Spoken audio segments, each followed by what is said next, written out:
Vic Orena used to come there a lot. I knew him very well. We knew the whole family. I knew all the sons. What was the process, the kind of creative process, like with John A, like doing the book? It was interesting process. There's some debate on whether A is who he makes out to be, or who he was on the street. Mm-hmm. Is he who he makes out to be? Was he that guy? Were you surprised not to see Michael Franzese at his father's funeral? My good friend, I have a good friend of mine, Nicky Slick, who's doing life. He was with John Hampton's crew, which was the one against Merlino. And he knew Merlino well. Did he, like, carry himself well, Junior? Dude was a bully. If your father said to them, "Look, I don't want you doing this in my cafe," would they have respected that, or would there have been an issue? And imagine an Oscar-winning actor inviting you to his house and making dinner for you. You have well, I say it's interesting. I think it's an interesting theory on Hoffa, like who killed him and where he was buried. Oh my God, we were all floored. My mouth. Well, what? Oh my God, look at these. I was in total shock. I didn't know what to say. Right, and we're on. Mick Christophers, thank you very much for joining the show. How are you doing? I'm very good. Thanks a lot. Happy to be here. Yeah, I'm happy to have you here. Happy to have you here. Can we jump straight in and talk about your background, like your parents and your grandparents, like where you're from, etc., etc.? Okay. Well, my parents came from Greece, and they came here in the late 50s. And growing up during that time period, we moved to Rockaways, which is in the Queens area of New York. And then we later moved out to the island, which was not that far. And when I was growing up in elementary school, when I was very young, kindergarten up to like 6th grade, I was getting bullied. I was getting beat up every day.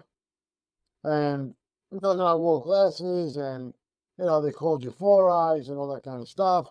So every day I was getting beat up. Every day I was walking home, I was getting jumped. So at that point in my life, my father was busy working. We ran a cafe. My mom was working. So, back in those days, the parents, Greek, no Greek. So Greek and Italian parents are very similar. They're like, it wasn't, they didn't like teach you down and teach you the birds and the bees. They didn't tell you how to fight. They didn't tell you how to pick up girls. They didn't tell you anything. It's like, here's the door, go figure it out yourself. That's pretty much what they did. So we had to, our generation pretty much had to learn things the hard way. So when I got into junior high school, I was about maybe 13 years old, 12, 13 years old. I befriended somebody in the school. He was a Greek guy like me, but he was the leader of the gang in the school called the Bay Rods or the Bay Boys. And I said, oh, here's an opportunity to get protection, So I initially decided to, hang around with these guys, become close with them, which I did, and I decided to join the gang. So I had to do something, basically, to get in. So I decided to shoplift. So I went to a store, what we called back then, it was called the Five and Dime, which is now, I'm not sure if they have it over there by you, but right now they're like a pharmacy, like a CVS thing. So I walked in there and decided, what I'm going to do, what I'm going to steal. So I decided to steal a Penthouse magazine, which is like a Playboy. So I took it, and it was in the summertime. And I took the magazine and I put it in shoved it under my shirt. And I'm walking out the store. And as I'm walking out the store, the cop, back then, we used to have cops in the stores. And the guy stops me. He's right back there, the whole house. Right? So how he saw me, I have no idea. So I'm walking out, and he goes, where you going? I'm going home. He said, no, you're not. I said, what do you mean, no, I'm not? He said, look your shirt off. He said, I'm not going to look my shirt off. He says, look your shirt off. I said, okay. See, back then, we respected cops. We might not like them, but we respected them. We didn't talk back. We didn't get, like today. We'll do it. We never did those kind of things. So I lifted my shirt up and took out the magazine. And he goes, okay, what's this? I said, oh, how'd that get there? And he's looking at me, and he's like chuckling, like, yeah, okay. And he says, we told me, listen, you gotta leave, you leave. I need your phone number, I need your father's name, and I need your address. I'm like, oh shit, I'm gonna give him all this information? I had to, I had a choice. So I gave him all his info. And he says, go straight home. I'm gonna call your house. I knew he wasn't lying, because they didn't lie back then. You know, they knew they said what they said they're gonna do. So I took off. You have no idea. My house to where it was wasn't that far. I flew. I never ran so fast. I ran almost quick as I can. So when I got home, I had a phone in my own room. So when the phone rang, I picked it up as fast as I can, before anybody else did. So I picked up the phone and I took a sock, and I put a sock over the phone so it could disguise my voice. And the officer goes, hello, Mr. Christmas. Yeah, Mr. Christmas is there, I'm sorry. I'm like, yes, this is he. I'm gonna help you. No, this is officer, I forgot his name, so-and-so. I'm calling about your son. What about him? Well, we caught him thinking something stolen, so make sure he's home. Okay, he's home. Is he in trouble? The officer says no, as long as he's home. Okay, thank you, officer. Click. To this day, my father has no idea that ever happened. Do you know, you were saying about pharmacies? We do have pharmacies in the UK, but they don't sell porno magazines. They sell, they sell like you know, stuff over the counter for I don't know, colds or flus or any prescriptions that doctors give Well, I'm people. You know, people going like back to 1970 something. Well, probably that. Yeah, back then you probably did. Maybe the maybe. UK, possibly. But I'm going back to like my God, 13. I must have been 1977, 78, around there.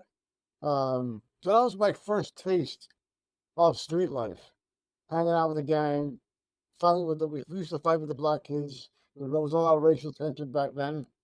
I mean, real racial tension, not about the BS that you hear now. Back then it was real. Um, and that's where it kind of started. And then in my father's cafe, used to be a lot of wise guys who used to walk in there all the time. A lot of mob guys. Where is this, Nick? What part of New York City? It was Long Island, which is called the Five Towns area, but where the cafe was borderline Queens. So it was very close to where I came from. And it was, you know, a lot of guys came from all different areas to the cafe. Um, Vic Orena used to come there a lot. I knew him very well, knew the whole family. I knew all the sons. His youngest son played football with my brother. So, and Vic was the acting boss of the Colombo family. And he used to come in there, very nice guys. He sit in the back of the restaurant. Nobody ever sat next to him. And at 13 years old, you understand what's going on. And I was wondering, why is he sitting about this and that thing? So I would ask my uncle, and my uncle and my dad ran the place, and my grandfather too. And I asked him, I go, why is nobody sitting next to Dick? And my dad goes, don't worry about it. That was always the line, don't worry about it. So there was another guy, Sally, who was a bookmaker. And he used to come in every week, every Tuesday. He used to come in on Tuesday and drop off these, like, football sheets, so we can bet on football. But I'm not talking about soccer, like football Europe. I'm talking about American football, NFL. And I used to bring these like long sheets, and I'd see guys like writing their names on them and giving Sal money. I'm like, what's going on here? And then I would see Sal walk his around my father's counter and go to an office in the back. And he would he would go to the back office. I'm like, what is he working? What's he doing back there? Hey, Dad, what's he doing back there? Don't worry about it. Again, but don't worry about it. So, really, I tell a 13-year-old kid, don't worry about it, he gets curious.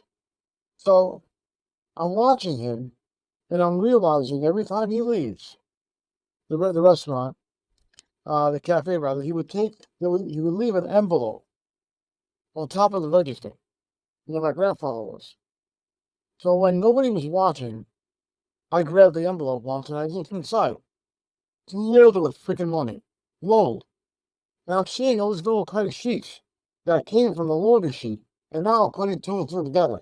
I said, wait a minute, these guys are betting on football games. So what did I do? Next time he came, I took one of the sheets and made copies of it at the library. And I was selling football sheets in my school. I was my own bookie. So I was making money every week. Eventually, my father found out. And he found a book, found one of the sheets in my drawer or something like that. And he's like, what's this? What's this doing here? I'm like, oh, Sal gave it to me. No, he didn't. He wouldn't give it to you without me knowing. He says, listen, if you're doing anything stupid, he says, Sal's going to find out. They're going to break your legs. You better cut this stuff out. They find out. I said, all right, fine. So I stopped. I was making like $500 a week at 13. It was a lot of fun. But why was Vic Orena sat on his own? well, because everybody knew who he was. So nobody sat next to him because he didn't want nobody sitting next to him. And nobody could hear what he's saying. You don't know who's going to sit next to him and hear something he's saying to his fathers or his two sons that were in the life at the time. Two of them were in the life, the other two weren't. So they used to come in there and sit with them and whatever other gentlemen were with him. So purposely, he made sure that told the waitresses, don't sit anybody near our table. Right. So, right, okay, so it wasn't sat in the seat directly next to him, it was sat on a table. Well, he sat next to him. Well, he sat at a round table in the back of the restaurant. And nobody else was allowed to sit next to him. No tables anywhere near. So they did it really for security reasons. Don't want nobody sitting to hear anything he's saying. They don't know if it's another cover guy. Who the hell? Who knows? So that's kind of the reason why they did that. There's another guy that came in there that I became friends with. His name is Boobie Cerasani, or John Boobie Cerasani. If anybody ever watched the movie Don Brasco, he was part of Sonny Black's crew. And me and Boobie became good friends. We used to come in the store all the time. We used to drive the white Lexus. We used to pull out, eat the same thing almost every freaking day. Always ate eggs with bacon and toast almost all the time. And had a cup of coffee, a small OJ. That was his typical lunch. And one time he asked me if I want to go to AC with him, Atlantic City, to play in the casinos. I don't play in casinos. I like to throw my money away. He said, no, just come along. All right, I'll come along. So I went with him. And he was playing, I think it was blackjack or poker. And he pulls me, he's playing, right? He's winning. He's doing good. I'm not playing, I'm just hanging out. So then he yells at me, he goes, Greek, come over here. I go, what's up? He says, you got $5 grand on you? I said, Don, what do I got $5 grand on you? We like, no, we nuts. He says, but at this point, I'm a little older at this point. So I'm like, I don't got $5 grand. So what do you got? So I looked in my pocket, I got about 2,000. He says, give it to me. I said, give it to you, I got nothing like that. I said, don't worry about it. Okay, I'm thinking I'm going to get money back, right? I give him the $2 grand, he plays it, and wins 30,000. Right? We leave it, we're going back home now. We're in his Lexus, he's driving back. I said, hey, Boobie, what do you think? You going to take care of me? He says, what do you mean? I said, you know what, I gave you, you won. Don't worry about it. Think of it as a donation. Right? It ain't. Were you still friends with him after that? Oh, well, yeah, well, we're still friends, I didn't hold any amount of muscle. But that's the way these guys are, It didn't surprise me.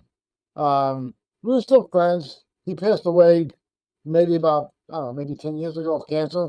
He has a daughter that's out there. I never knew her, but I knew he had a daughter. But that was John and Vic and Sally. Angelo Ruggiero, who was John Gotti's guy. He came in there. Well, I never talked to him, but he came in once I saw him. Frank Sinatra came in there once with his secretary. I didn't chance to speak with him. His secretary I spoke to because she lives in the area. So he came in one day with her. And he was nice enough to sign an autograph for my father and my uncle. I still have it. So that was pretty cool. So we had some, some interesting characters. So let's unpick some of that. So a question went through my head when you were talking about the blackjack game and your mate winning 30 grand. If the boot was on the other foot and you went there with him and you said, "Hey, chuck me $5,000," would he have done the same for you? Probably not. Probably not. He probably would have, if he was to do that. If he was to do that, he would definitely want a kickback when it all said and done. You know, for sure. It seems a pretty tight thing to do when he should have given you like double your money back, should he not? Rather than kept it. He should have, but you know, these guys don't think like that. You know, it's some of them do, some of them don't. You know, some are very generous, some are not generous. You know, it depends on who you're talking about. The Greek guy, Spiros Velentzas, who was the boss of the Greek crew, who I knew well, I knew his whole family. He passed away just recently, about a month ago. He passed away in prison. He was doing low. I visited him twice in prison. He was a generous guy. I remember a story where some guy owed him money, and he knew he couldn't pay him back. And what he did was, actually, when he found out the guy was in the hospital, Spiros paid his hospital bills. So, it's something like that. Every guy was different. And Spiros, Did you know that the guy, I don't mean to harp on about the blackjack game, but did you know that your friend wasn't going to pay you back if he won? honestly, I didn't know what to expect. I wasn't really sure what he would do. You know, You wouldn't do that again, though, would you? hell no. If you went with him again, you'd like make sure you haven't got anything in your Nothing. pockets. No way. But the funny thing is, when he came to the cafe, and I took care of him, but he's looking the tip. Well, it really didn't make any sense to me. I find that mindset fascinating of his. Like, just to like, oh, chuck us a few grand, and he goes and wins a lot of money, and then he's just like, no, I'm not even giving you your own money back. Well, I'll give you an interesting story, which is not about me, but there's a guy named Danny Green. He was a mob guy in Cleveland, Irish guy, tough guy. And he borrowed money from this Jewish guy called Salvatore Burns. And Salvatore Burns was connected with the Gambino family back in New York. And these guys were from Cleveland. So when the money was supposed to get delivered to Salvatore Burns, if I remember the story correctly, some black guys ripped them off. And now, then he borrowed the money from Salvatore Burns. Typically, the way that works, you should pay a fee. You pay like a fee for borrowing the money on top of whatever you borrowed. So when the money never showed up, when the deal didn't go through, which wasn't Danny's fault. It wasn't his fault it didn't work. He got robbed. He took over. He stole all the money to the Gambino family, regardless. And Salvatore Burns, when Danny Green told Salvatore Burns, he's like, Frank, no, go cut this off. It's not my fault. I didn't lose the money. The other guy, the delivery guy, he's the one who lost the money, not me. He pulled out drugs. That's not my fault. But at that point, Danny Green was losing his head. We went good for that. And it wasn't even his fault. So it's a similar theory, you know. Did the money get into Green's hands? No. So he didn't even see the money? No. Danny Green. I was going to say, because I could have understood the Gambino family stance if, like, the money came in to Danny Green and Danny Green did something with it, and then the money lost. It was, in my view, it's still up to Danny Green to pay the fee. He was going to get the Danny Green. Unfortunately, he never did. And somebody else lifted the cash.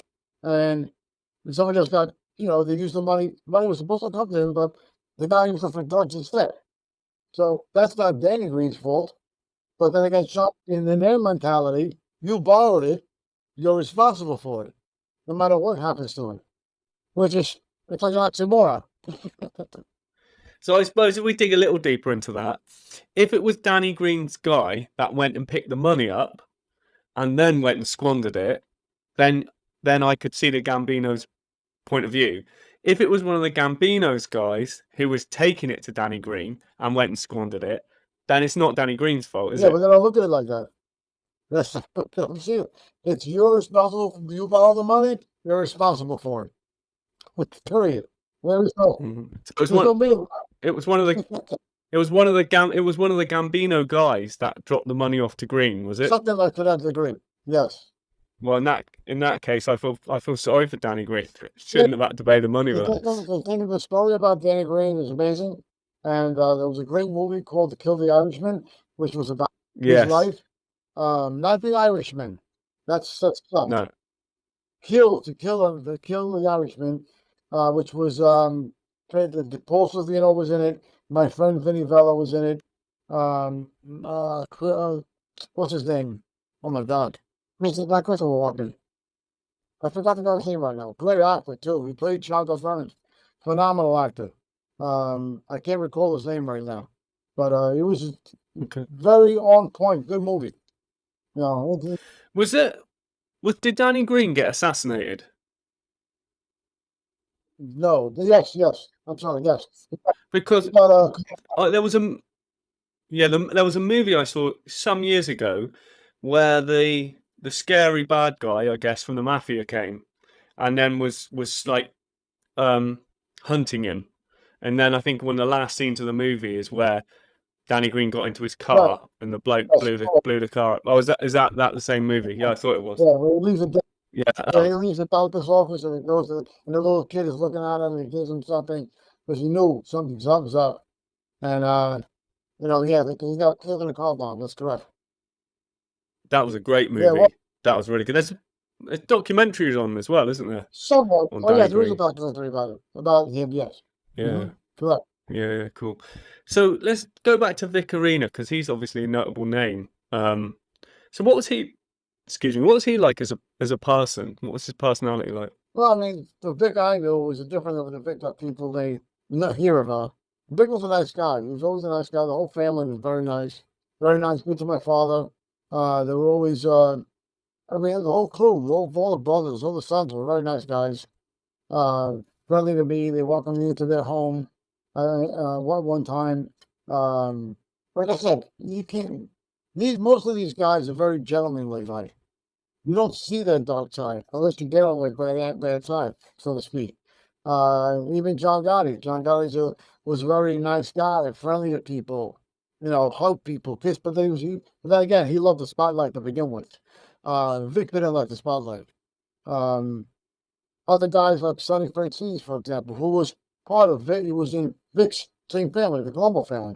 And Sonny Franzese, I knew him through another friend of mine, Carmine Q. And Sonny, same thing. Sonny was a very nice guy to me, always friendly. One or two times I've actually met him in Manhattan. I had a place called Brunelli's. It was on York Avenue and 71st Street. I used to go and hang out there every Wednesday night. And Carmine and Jimmy the Greek used to hang out with Sonny a lot. Because Jimmy the Greek, my friend Ronnie, who I just spoke to the other day, as a matter of fact, Ronnie the Jew, we used to call him Ronnie the Rottweiler. That was his real nickname. So Ronnie, Jimmy the Greek, and Carmine used to do a lot of pickups for Sonny back in the day. Because Sonny had a place called the Land Strip, which was a strip club right by the John F. Kennedy Airport. And they used to go drop off envelopes to Sonny all the time. And I used to hang out with Carmine. And like Vic, Sonny was just very gentlemanly, very soft spoken, not loud. He was a nice guy, you know. Like I said, even Boobie, even John, every one of these guys that I've met, and generally, they're very gentlemanly. Like, I mean, but what if I talk about the old school guys? Yeah. Well, I'd say it's really interesting because, like you say, he's not painted in a very positive light, is he? He's painted as somebody that was trying to usurp. Well, maybe he was probably trying to usurp the Colombo leader at the time and was caused a war effectively. What happened to Vic Orena? well, he passed away not too long ago. I believe. Yeah, he did. I believe he died in prison. Vic, he ended up doing life. And it was a shame because Vic was getting older and older in prison, and he wasn't doing well. He was sick. He was, I think he was suffering from dementia or something. I think something with his eyes. He just wasn't doing good. and one of his sons was trying to get him out of prison on a, I forgot the word for it, sympathetic release or something. I forgot the certain word for it. And Compassionate release. compassionate release, thank you. And they wouldn't do it. They wouldn't let him out, which is a shame. But his sons are still alive, obviously, all four of them, and none of them are involved in that life anymore. None of them. As far as I know, they're not. So, but Vic's thing with the war with Carmine Persico that you mentioned, it's funny because one of my good friends, Bill Catolo, his father was Wild Bill Catolo, and Wild Bill was on the other side of the war. He was with Vic. So, and I have some other friends that are on the other side, like Larry Mazza. Larry Mazza was on the other side of the war, and I'm friends with both of them, which is pretty bizarre. But Vic Orena, should he have pressed the buttons? I don't know. Maybe not. Maybe he shouldn't have. Because Carmine Persico was very powerful. Even though he was in prison, the guy had a lot of power. And he had a lot of guys, a lot of loyalists on his side great guys like Greg Stoffer. He's a maniac. So we had a lot of powerful guys. So Vic didn't really have a shot to really win this. But I'm outside with Carmine because I thought Carmine Persico should have stepped out to begin with. You're doing prison time for a long time. You're not coming out. You got your son running the show. You got your nephew, Teddy, Alley Boy, running everything. I think Vic deserved a position, a higher position. But the one thing about the Persicos, there's too many of them. And they don't like to relinquish their power at all. So that would have never happened. Vic would have never, obviously he lost, but there was no way he would have won anyway. Gotti was supporting Vic, wasn't he? I'm sorry? John Gotti supported Vic, didn't he? Yeah, he did. John Gotti did support Vic. But I think Gotti and Carmine had some history together, way back. And I think Gotti didn't like Carmine very much. So Gotti went to college. Well, don't forget Vic and Gotti were, I think, came from the same kind of mentality of how the streets are supposed to run. And also their proximity to each other. Carmine and John were very close to each other. I mean, in the sense of where they lived, and they were like half an hour from Chinese from each other, more or less half an hour, whatever it was. Wasn't far, so they did a lot of business together. Carmine, on the other hand, was in Brooklyn most of the time. It was a different, I think, territory per se. That's what I think might have been the reason why John was more attuned to Vic. And also, Vic was easy to bend, a little more to deal with. Carmine is not easy to deal with. Carmine is his way or no other way. That's it. That's just the way he is. So you mentioned a guy, Sal, who would go in the back of your cafe. Yeah. Your father's cafe. What was he doing in the back of the cafe? Would they have a bookies or something in there? Well, he was a bookie. That's what he was doing. He would go back there, take bets, and tally up whatever is going to be done with the football sheet. Because he would come on Tuesday, like I said, drop off the sheets, and then he would come on Saturday to ante up with everybody. And then I apologize. Sorry. He would come on Saturday, drop off the tickets. Then on Tuesday, after Sunday's football, was all the games. Saturday and Sunday were the games. College games were on Saturday, the pro games were on Sunday.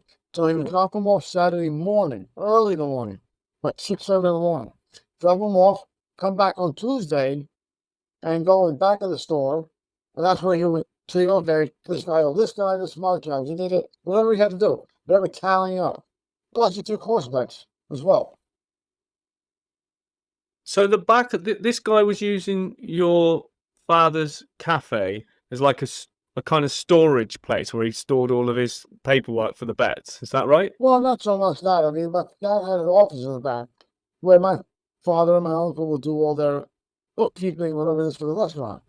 But Sal used it on Tuesdays, which sometimes Saturdays as well, to do all his paperwork, whatever he had to do. He never left anything in the store. The only thing he ever left in the store were the football sheets. Because if anybody wanted to bet after he left, we could do so. Something like that. I'll never forget one day we got a Jewish guy. They used to come in the store, his name was Ira. He used to come in the store every day.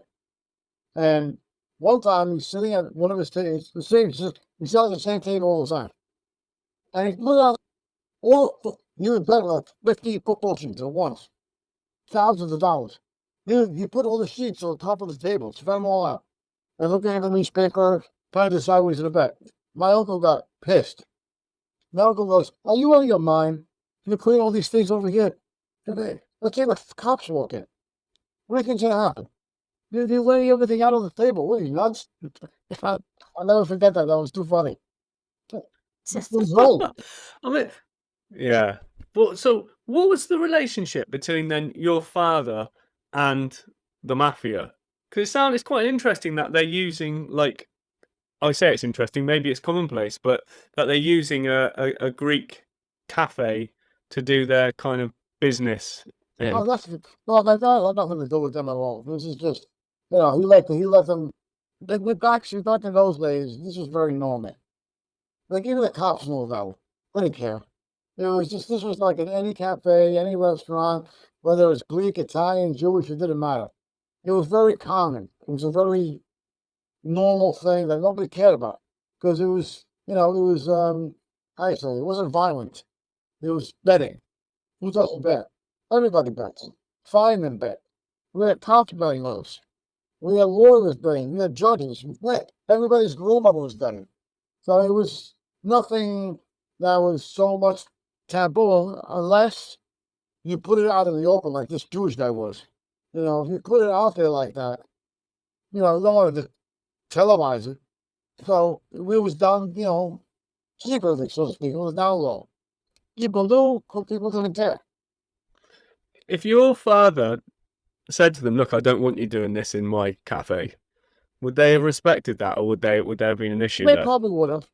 They probably would have. I mean, because it wasn't affecting like that per se. It wasn't. Then again, it was troubled because, like I said, nobody really cared. Nobody was getting hurt. There wasn't like you had loan sharks there that were lending money out. We had nothing like that going on. It was just And I suppose these guys spent money in there, didn't they? And left tips and stuff. Well, you mean with the selling you talked about? Well, yeah, just the people around them, because like with Vic and other people, that they would come in and use the cafe to eat and drink and talk and things like that. Whereas if you said, "No, we don't want this sort of going on here," then it might alienate them all, therefore hurt your father's business. It mattered, but like again, this was such a common thing in any place that it was again, it was as long as nobody was getting hurt and nothing was being damaged or there was nothing violent going on, the authorities didn't care because what were they doing? They they're talking to the cafe, big deal. Nobody knows what they're doing. Nobody knows they're doing anything violent. I mean, whatever they're talking about, who knows? For all my father knows, or I know, the FBI could have planted bugs in there. We didn't even know about it. Who knows? It's very possible. But that never came out. I mean, one time we had a robbery in our cafe. My uncle was in the shop. My dad wasn't there. My uncle was there with two waitresses. And I think one of them dishwashers. And two Spanish guys came into the store was empty. It was at the end of the day. Nobody there. My uncle was counting the day's take. And two Spanish guys come in. And they ended up robbing the store. They put a gun to my uncle's head. The girl, the witnesses, they took that money to the jewelry. So after that happened, some guys came into my dad's store. I don't know who, might have been Vic's people, I don't know who. Came in and said to him, "We'll find these people for you, if you want us to do it." Because everybody respected my father. They all loved my father. They all loved my dad, my uncle. because they came and hung out at his store. So my dad respected them, they respected him. So they came in and they asked, wait, you know, if we want their help, they would do it. They would find these guys for us. Now my father said, look, I respectfully decline. Let the cops do whatever they gotta do. And they said, okay, no problem. Just to let you know, we're here if you need anything. But that's like, okay, thank you very much. And they went on their way. You know.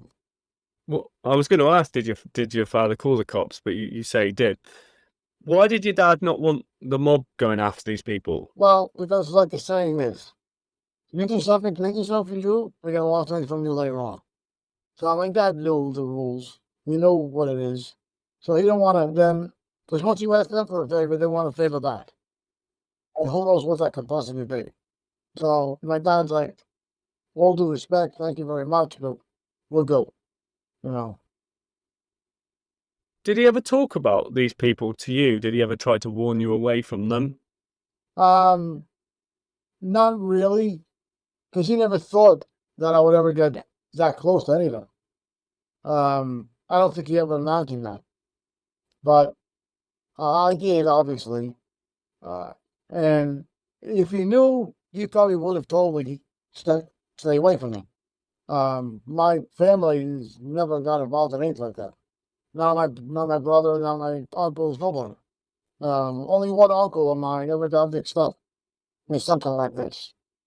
And my uncle was a millionaire. And he was in the construction business. And so you can't be in the construction business in New York and not be involved with these kind of guys. Impossible. So I knew he was. I'm sure. I worked with him. I worked with him for a little while. And I saw what a shady guy he was. And he proved it. He went to prison for 8 years. So he's the only guy in my family that I can say, outside of myself, knowing these people and getting a little tight with them, him more than me, obviously, that was in any way connected to that world. What was his name? Tommy. I don't want to. Tommy I don't want to Christopher. say his full name. No, that's his last name. Oh. Okay, fair enough. So Sonny Franzese then. So you came across him a few times. Yeah, cool. Well, no, about 2-3 times. I went to his funeral, as a matter of fact. Yeah, went 2-3 times because like I said, he was friends with my friend Carmine and my friend Ronnie. More so with Carmine at the time. Me and Carmine were close. We hung out all the time. I saw him every week.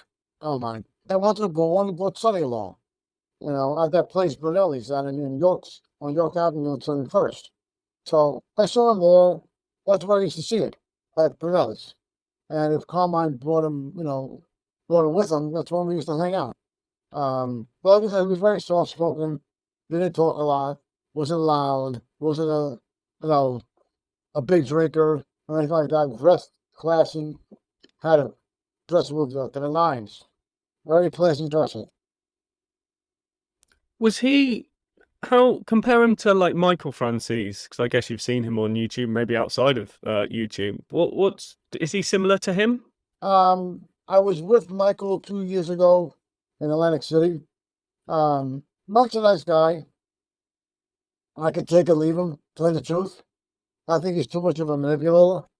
I don't believe half the things he says sometimes. I respect the guy. You got to realize Michael is not Sonny's real. He's not his biological son. He's adopted. Some people know that, some people don't know that. Well, Michael's very different than his father. He's his father only because he was adopted very, very young. So you could say it's his dad. You can say that, I guess. Michael's a businessman. Very shrewd, smart guy. Very smart guy. Man is brilliant. And because, what he did, especially with the gas scam, that was unbelievable. What a great scam. He knows how to manipulate people. He knows how to make money. He's this guy, if you never got involved in life, he would have been a CEO of a company. For sure. That's how smart this guy is. And especially what he's doing now, with his show and everything. It's incredible how he's grown and been able to manage, whatever he's been doing. But in comparison to his dad, yeah, I think he's different. His father was more street level gangster. He was a gangster's gangster. So the day he died, was it 102? He was 102. Um, the man never ratted, never said a word, anything about anybody. The man kept his mouth shut. He did 32 years. Sonny, he did 32 years in prison for a bank robbery he had nothing to do with. That was a shame. He went to prison for something he didn't do. And that's one thing that Sonny I remember told me one time. He goes, you know, I don't mind going to jail, but if I'm going to go to jail, put me away for something I did, not something I didn't do. And I agree with what he's saying, but that happens way too often. Because there's a difference between the two of them, isn't it? Sonny didn't cooperate. Right. And Michael did.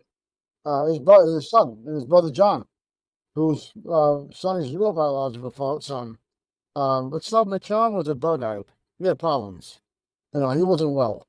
And for him to go on trial and testify against his father, that took a lot of guts. But then again, the guy wasn't all there. How do you know that Michael isn't Sonny's real kid? I know. I know because I know people that know even more than me. So, I mean, you can look at them. They don't really look much alike. If you look at Michael, look at Sonny. Look at Michael, look at John. They look very different. I had the pleasure of meeting Tina, Sonny's wife, many years ago. Because I had a friend of mine that was making a movie about Sonny's life. It was called Framed. It was actually very good. It was I saw this. It was a trailer that they were showing in Manhattan, and I went to see it, and I met Tina there. And Tina was very nice, very friendly woman. But I do know it's Sonny really didn't treat his wife very well. He didn't really treat his kids very well either. He wasn't the ideal father, per se. He was married to the mom. He was really married to that life, more than anything else. Like I said, he was a gangster's gangster, big time. I don't know if you've seen it, but there is on YouTube a documentary. I say a documentary. It was a news report on like supposed alleged mafia's wives, and they were very young. Tina Franzese was on there taking part in basically saying there's no such thing as the mafia. They're attacking us because we're Italian Americans, all this sort of stuff. And I thought it was really interesting to see her. It's not a very well known video, and I can't remember the title of it, but it was interesting to see her on there. Yeah, I know. It's interesting. I never saw it, and I can believe Tina saying that. Because she's protecting her husband. She's protecting their world. And she's right. She did the right thing. She said the right thing. In protecting, I mean, she's protecting herself. Imagine her going on there and saying, "Yeah, there is." I mean, you think Sonny wouldn't think twice about taking his wife out? He probably wouldn't care. But Really? I don't think so because you got to remember this is that world because of her. For her to say if she said yeah it exists, that means she's actually admitting indirectly that her husband's involved. Because how would she know whether it is or isn't? Unless she knows somebody in it. And obviously her husband. So, that'd be, I'm not sure how well that would have went over. Were you surprised not to see Michael Franzese at his father's funeral? No, I went there. I was there. My friend Ronnie didn't show up either. And I know why he didn't show up. And I know why Michael didn't show up. I think they both didn't show up for different reasons. Mike didn't. What are they? I think Michael didn't show up because he didn't want any controversy. He didn't want people to bother him. He didn't want the news reporters. Well, I don't think he wanted the what kind of a who he was attract, whether it be wise guys who don't like him or the news reporters. Who knows what he was avoiding? I think it's probably what it was. Ronnie, the same thing. Ronnie actually was on probation at the time. And he told, because I reached out to Ronnie, I was asking if he was coming. And he told me, no, I can't. I said, why not? He said, well, one, some people there don't like me. Which him and Michael ended up on bad terms. And he didn't want to show up, God forbid. If anybody there is a little bit of a problem. But also because he was on probation at the time. So that's what I think. Both of those guys didn't show up. I think that's the reason. Who is it? Who is this guy, Ronnie? Who's he? His name is Ronnie. They used to call Ronnie the Rottweiler Kerner. Oh, right, yeah, you did mention Yeah. him. How come him and Michael weren't on good terms? I don't know. I think it was I'm not sure the exact reason why. But I believe that, Ronnie told me one time, I don't remember. And it's funny because I just spoke to Ronnie about it a couple of days ago. I think it's the fact that Ronnie was really close to Sonny. I got a photograph of him, helping Ronnie when Ronnie helping Sonny in a wheelchair. He's just like, just strolling along. So the fact that Ronnie's even doing that just shows you the connection. Now, why would Sonny even trust him to do such a thing? And I got a photograph that proves it. So I think he got maybe a little too close to Sonny, and I don't think Michael liked it. I think maybe that could be the reason. There was one time that he told me that he made a call. He was calling Michael, and he was with Sonny at the time.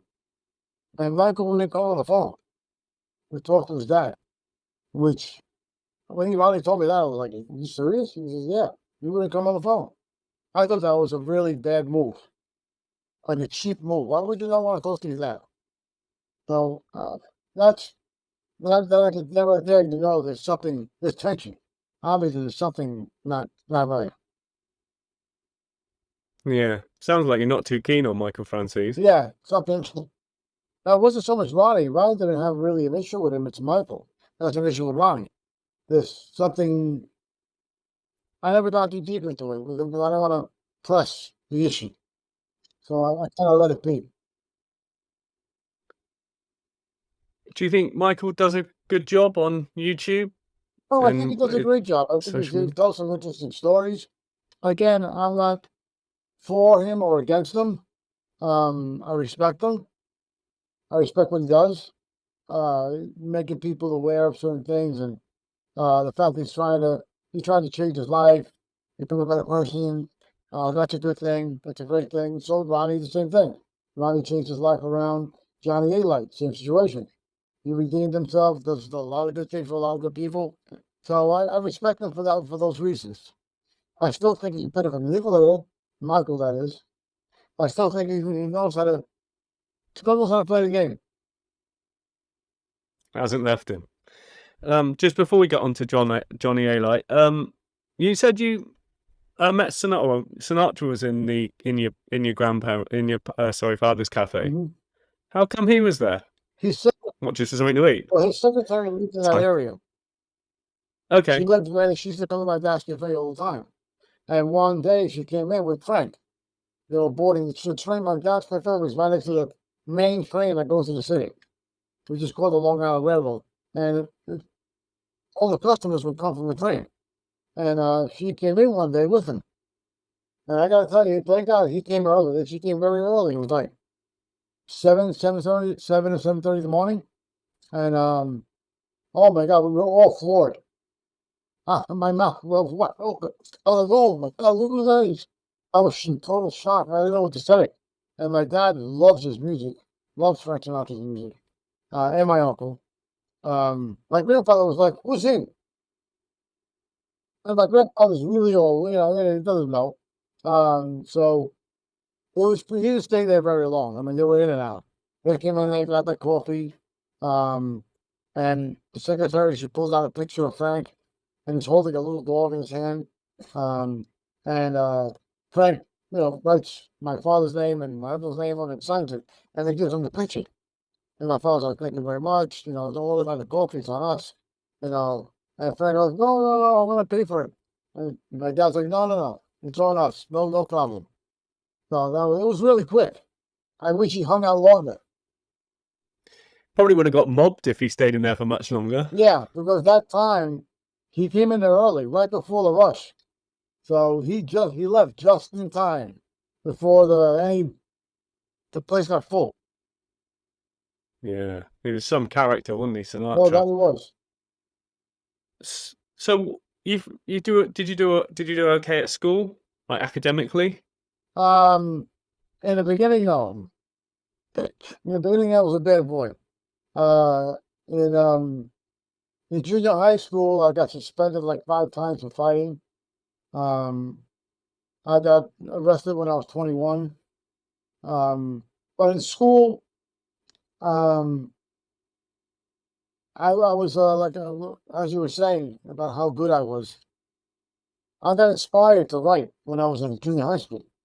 Actually, we had I was in an English class, and back in those days, they don't do this now. They haven't done this in years. But back in those days, they rated you of what class you're going. There's the honors class, which is top.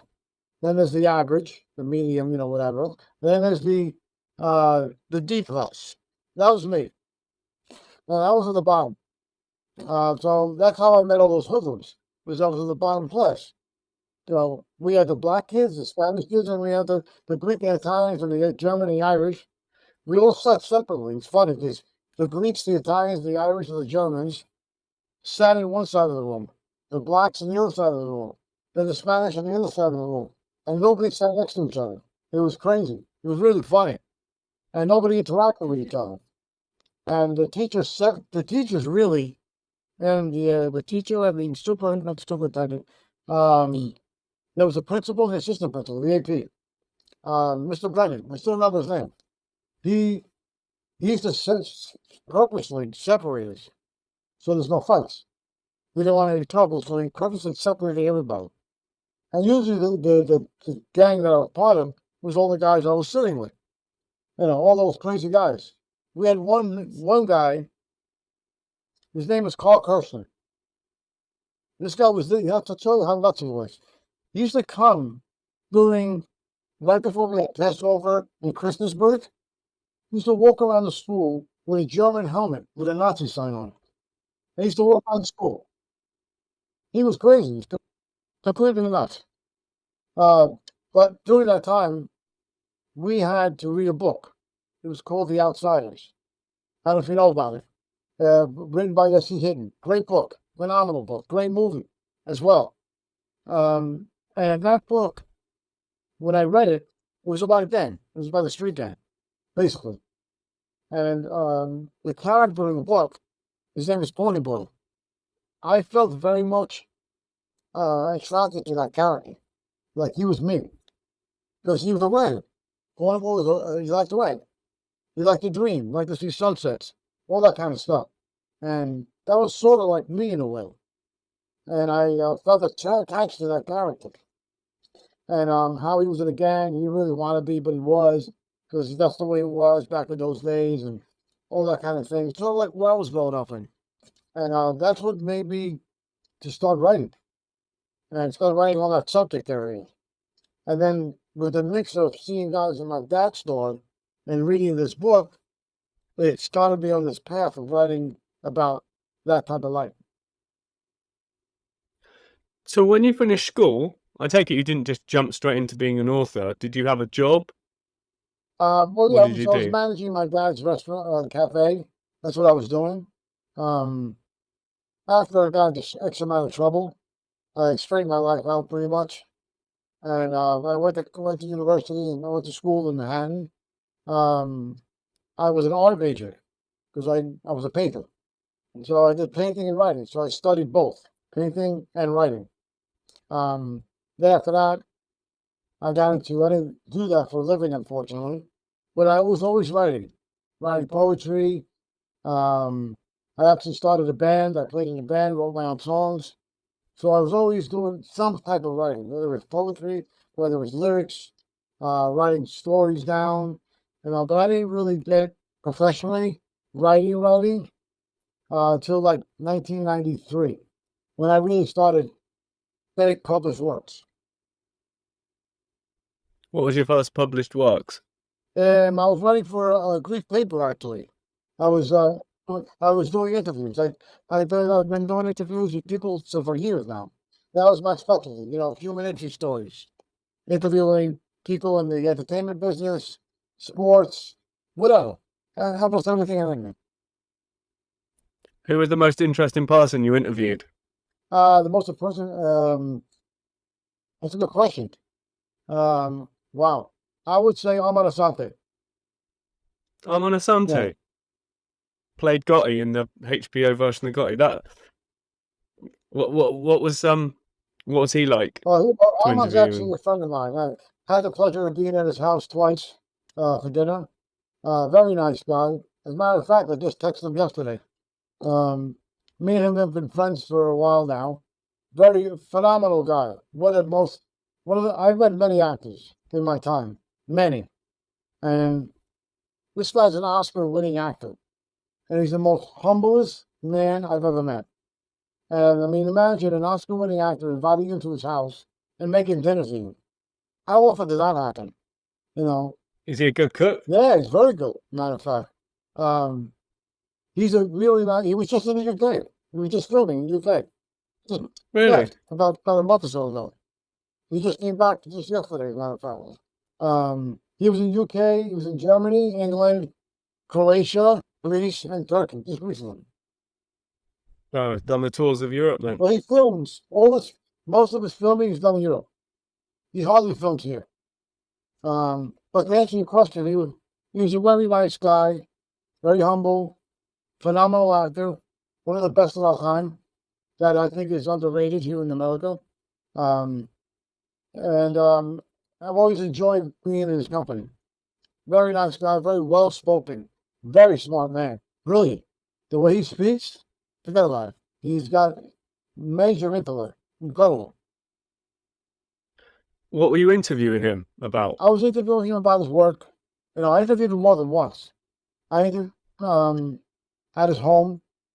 That was about 3, 4 years ago. Something like that. About 3 years ago, I think. I was at his home, interviewed him there about his work, about his recent projects, what he's doing, what he's up to, things like that. That interview is online. You can find it. I forgot where I published it, but published it in more than one place.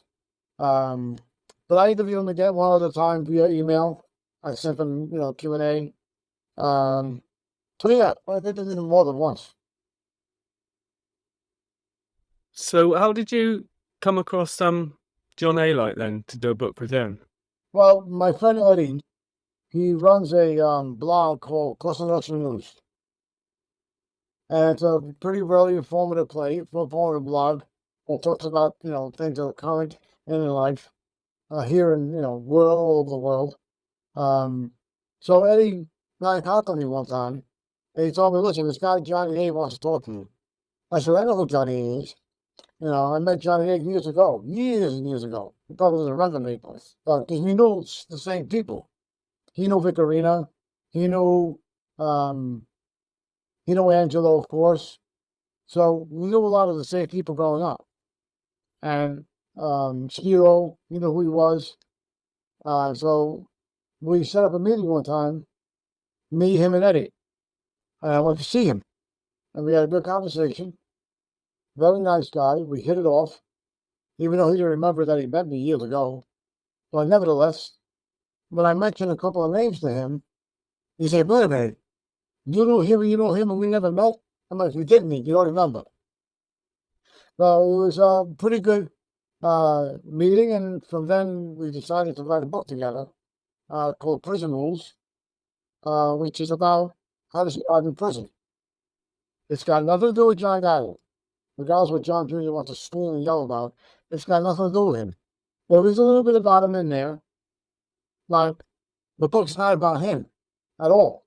The book was really meant for young people, young men and women, to read it and scare them. That this is what prison's about. You don't want to go down this path. That's basically what it's meant for. What was the process, the kind of creative process, like with John Alite doing the book? It was an interesting process, to say the least. Because here you are dealing with a guy who's not a writer. He's not in that world. He came from the street. So you're dealing with somebody who's not that, I'm not saying stupid, but he's not that, he's not on that level, so to speak, academically. And it still worked out pretty well. Because we did everything by phone. I would call him up, or he would call me, and I asked him questions. We'd pick a chapter that we would talk about. Then he would ramble on, tell me what goes on, how it works, whatever. And I'd do it all together. And it took us about a year and a half to get it all down. And we only met one time. We met once to discuss the chapters. That's it, one time. The rest of the time it was all, it was all via email or call on the phone. There's some debate on whether Alite is who he makes out to be, or who he was on the street. Is he who he makes out to be? Was he that guy? That's 100%. I'm not just saying that because he's my friend. You hear that from other guys. Forget about me. You hear that from Larry Mazza, who he was. You hear that from Angelo. You hear it from Sal Polisi. You hear who I spoke to just about a week ago. You hear it from all these guys that were in the street that knew who he was. John was a tough guy. He was crazy. The man was nuts.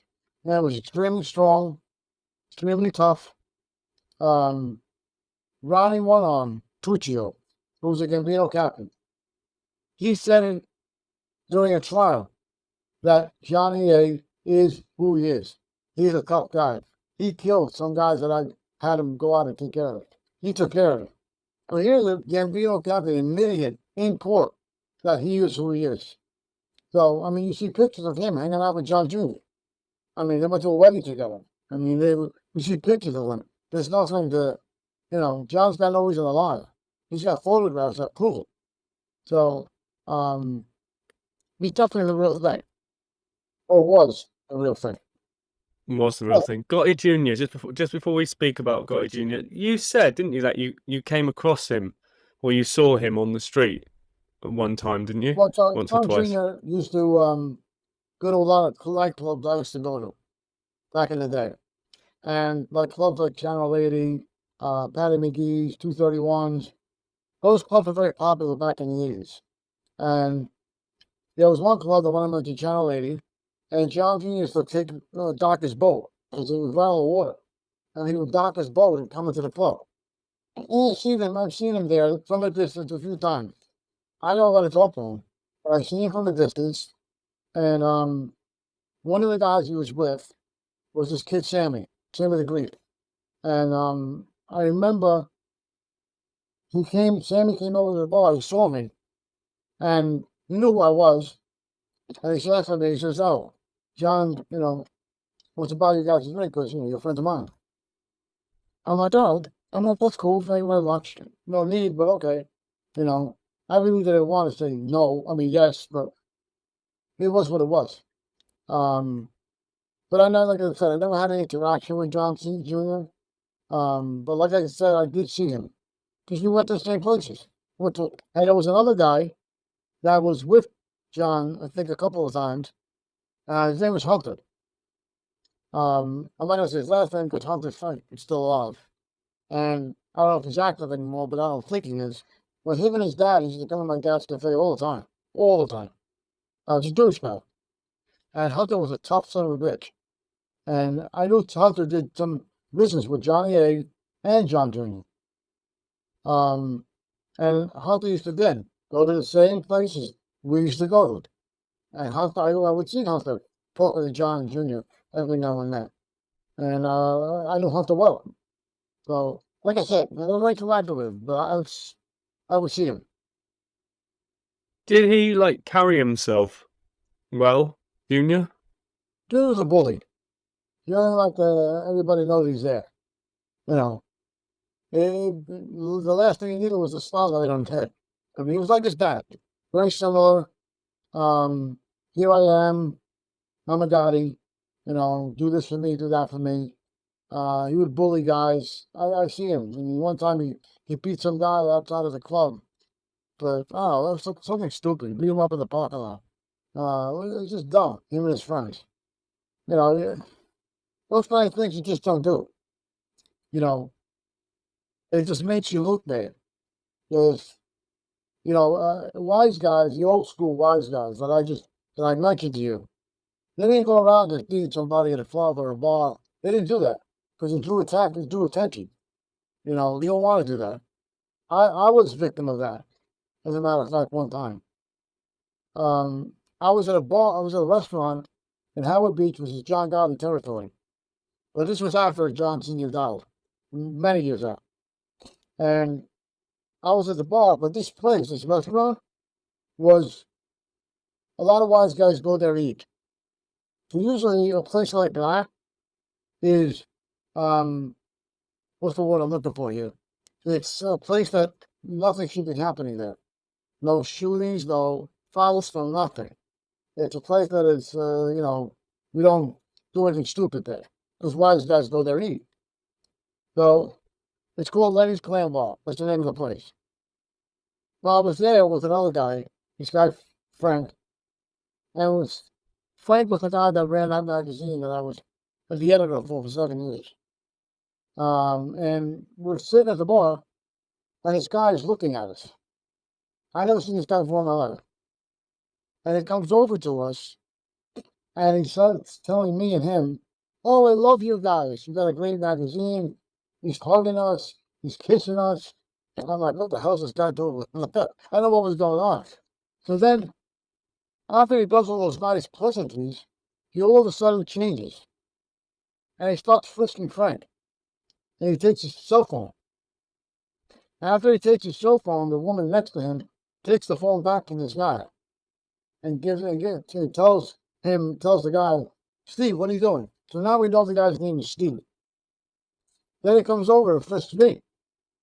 So I'm like, what the hell's going on here? At this point, Frank gets up and leaves. He's claiming he's going to go get help. He never returns. So he leaves. I'm stuck with this maniac in front of me. So this guy puts his hands on me. He pushes me. And I push him back. The manager and a bartender separate us. As this guy is escorting him out, he turns around, looks at me, and he's calling me a rat. I never ratted with anybody, so I don't know what he was talking about. He comes back again, but my back is turned to him, and I'm holding a glass in my hand. I want to hit him so bad. But I said to myself, I got a record on me any problems. So I turn around, same thing happens. He puts his hands on me, pushes me again. I push him back. Then he punches me in the head. Now I'm like, whoa, this guy just hit me. I thought, what's going on? So we eventually they separate us. And I leave the restaurant. They escort him out the front. And the next day, I call Johnny Lloyd. And I tell him what happened. He tells me, hang up the phone. I'm going to call you up in 2 hours. I'm like, what are you talking about? All right, I hang up. He calls me back in 2 hours. And he says to me, do you know who you had a fight with? I'm like, no, I don't want to get out of my way. I said, my guy's a Gambino guy. I'm like, what? I'm like, you kidding? He says, no. He said, listen, don't go to that area for a while. Just stay away from Howard Beach. I'm like, all right, no big deal. Can you believe they had a sit down with this guy about this? Really? Yeah. We thought they got wrong. His superiors got mad because we had another guy, Tony Napoli. And Tony Napoli was a made guy back in the day. And Tony Napoli's father, Jimmy Napoli, was a huge Genovese guy back many years back. And Tony Nap and Johnny A did a favor for us and had a sit down, and they got mad at this guy, Steve. They're like, what are you doing? Why are you hitting these guys? This is stupid what you're doing. These guys, they call, mob guys call us people that are doing big civilians. Dude, you're not supposed to be doing things like this. These guys are friends of ours. Don't touch it. So look at that road. I made them look bad. It's what? So John A had something to do with getting this sit down? Yes. Mm-hmm. Well, yeah, John A. Light is like persona non grata, isn't he, to the mob? He is, but he still got friends. He still has some friends that I think, he's got guys that don't like the guys that probably don't blame him to do what he did. Um, I'm not, I'm not a supporter of people that flip, because you're in that life. This is what you expect to happen, But at the same token, you know, people do things for reasons. Johnny had a reason to do what he did. And John was the last guy that ever wanted to rap. The last guy. Because think about it. He's Albanian. He never took the oath. He can do whatever the hell he wants. Really. He's an associate. He's not. He didn't take the oath or nothing. So when indictments came down, he took off to Europe. He was in Germany, France, wherever he bounced around. Then he ended up in Brazil. And when he was in Brazil, he was going when he knows how to go. Prime. What are you going to do? He was going what he knows. And he got busted in Brazil. And he ended up in the worst prison you can imagine. It's called Rio Franco. The worst prison. So, think about this. It's like, here's a guy with those in the oath. You could have died at any time. He went on the land when he heard indictments from his attorney. But to say there's no one else, he could have done it at any given time. Think about it. He could have.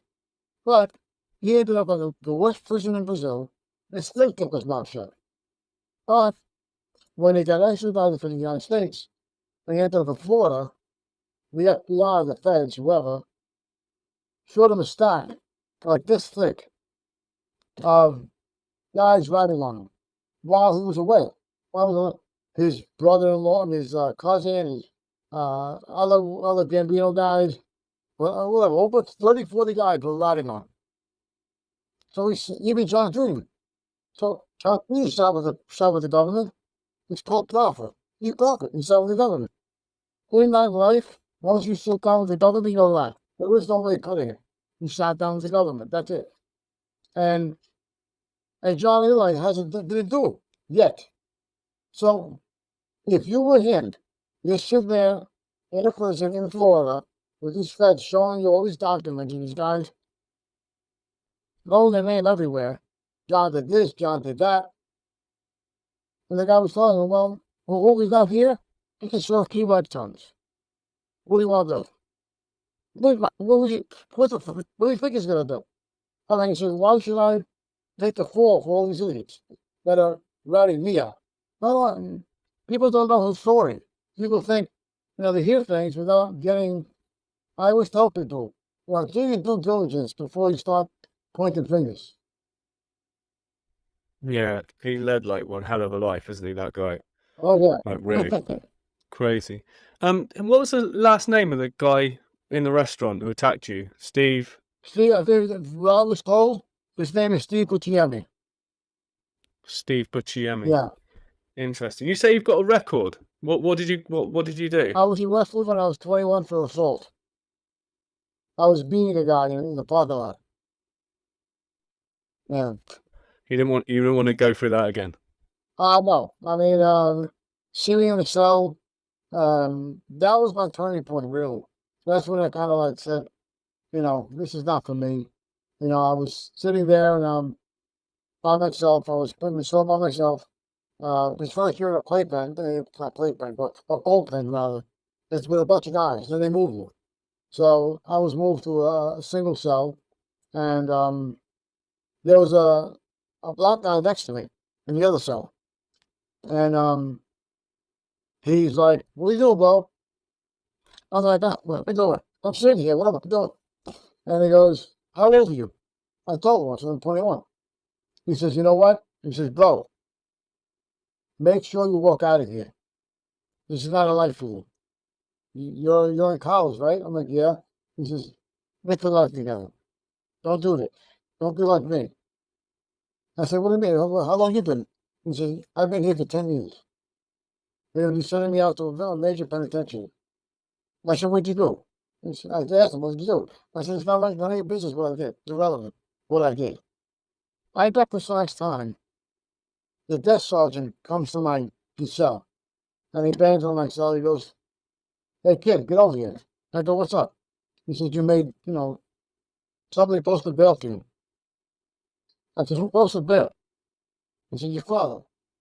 I said, "My father?" My dad left me there for a good weekend, week. It was a week, I think. I was in there. And I told him, I go, "Did you look at my father?" I said to him. I'm like, "Yeah." He says, "He's a 6'1", pissed off Greek. Would you go home with him?" And the sergeant starts laughing. He goes, "No, you gotta leave. He posted bail." So he opens the cell, and I look at the black guy, and I'm like, "Thanks a lot, buddy." So I walked out of there, and I never forget it. I walked down. My father didn't say 2 words to me. I got in the car. I didn't sit in the front seat. I'm not stupid. I sat in the back seat.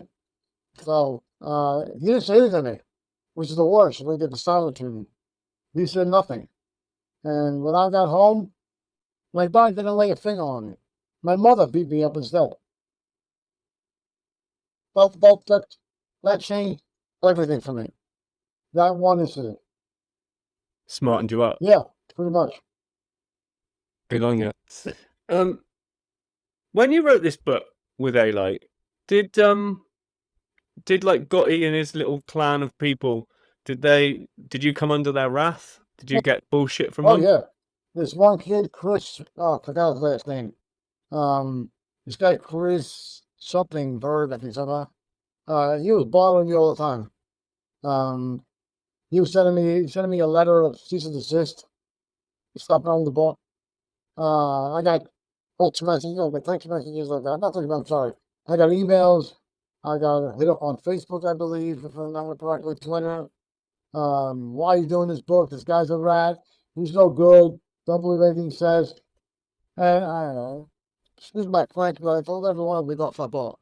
I said, "Yeah, I'm not sleeping with the guys. I'm their boyfriend. I'm an author. He asked me to write a book for him with him. I'm not a book for him. This is how I make money on the side. Why am I different than any other author who's wrote about John Gotti later? How am I different? I know why. Because I hung out with guys in the street. So I'm not your typical author. I'm an author that was around that world. So, and that's why I think they're laying on our case. Angel Gotti, John Senior's, John Gotti's birth sister, who's, by the way, also adopted. He was bothering me a lot. But I didn't pay him any mind. Obviously, I went through the book, you know. So he didn't. I ignored all these things, these threats, and I didn't care. I did whatever I could do. Do you know, it's really funny. One of my favourite parts, I'm sure you watched it as well, of the John Gotti Jr. interview a couple of weeks ago. I thought it was hilarious when he said that, essentially, if anyone brands him a rat, that there's going to be lawsuits. Just imagine, right, if he sends a lawsuit to like Joey Merlino, Sammy the Bull, John Alite. Imagine like the drama that would cause. Oh yeah, it's Johnny A Jr. had a long going feud for a long time. When Johnny A came out. And I get that stupid for a while. They said about two children. And a lot of people told Johnny, "Hey, leave this guy alone. Forget about it. Spend tomorrow." So you're making yourself look bad. It sounds like it's like two children playing at a playground. I mean, what's the matter difference? Well, let people believe what they want to believe. In other words, you want to tell somebody something? Let them take it the way they want to take it. Whether they believe you or not believe you, who cares? It's not worth it because it makes you look bad. Because and same with Larry Mazza. Larry Mazza with Jimmy Calandria. The same story. Going back and forth. More Jimmy than Larry. But Larry's a respectful guy. I like Larry a lot. He's a good guy. Hung out with him. Classy gentleman. Totally removed from that life. And again, this is, these little disputes going back and forth on YouTube, on Twitter or Facebook, whatever, between each other. All these guys, they're all trying to make a living. So now they've woke up. They realize that it's better to help each other then argue with each other about who did what. It's similar to the thing that I saw. The title was scripted for sure. And they had Michael Franzese and Joey Merlino. And that little show with that other guy, that Paul, whatever his name is. They do a show, Patrick. They do a show. But David. Yeah. They do a thing where they argue with each other. That's so scripted, it's not even funny. I mean, Sammy and Michael are totally different. They didn't do any business together back in the day. I think they're around the same age because they're just totally different.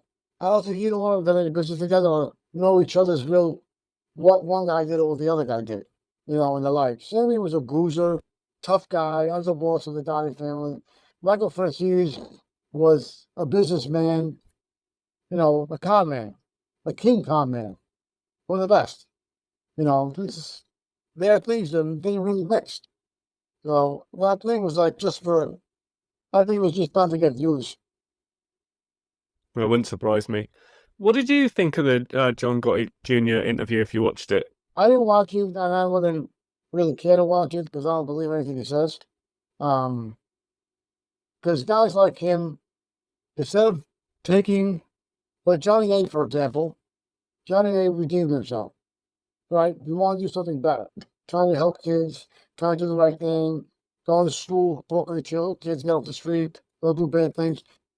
Instead of Johnny Jr. taking that route and using it to better himself and make himself look as a better person, better human being, he's still out there trying to bully people. Don't say this about my family, don't do it. And like you just said, it's like, when are you going to get off this train? He doesn't know what the guys in general don't know how to get off that train. For some reason. I don't know why. I think they just love the attention. Probably. I think it's ironic that Junior goes for so much about being a rat when I guess Junior's a rat in the first place. Hopefully I don't get a lawsuit for that. But it's not like someone like Joey Merlino, who, as far as we know, is totally clean, never spoke for the government, saying stuff about people. And you think, well, fair enough, he's got one stance and the others have got the other. But it's kind of like Junior's kind of calling someone a rat, or calling all these people a rat. But at the same time, so's he. And he's admitted it, hasn't he? He said it's a weak moment. So it just... weak moment weak moment my ass. He knew he was going to go sit with the governor, with his lawyer, Charlie Carnation. First of all, you got to plan that. With the court signing, you have to make an arrangement, you have to go sit. You know he was going to go sit with the governor. What weak moment? It was planned. But let's do it with an excuse. Like I said earlier, he might not have put anybody in prison. John Jr. might not have added anybody really per se.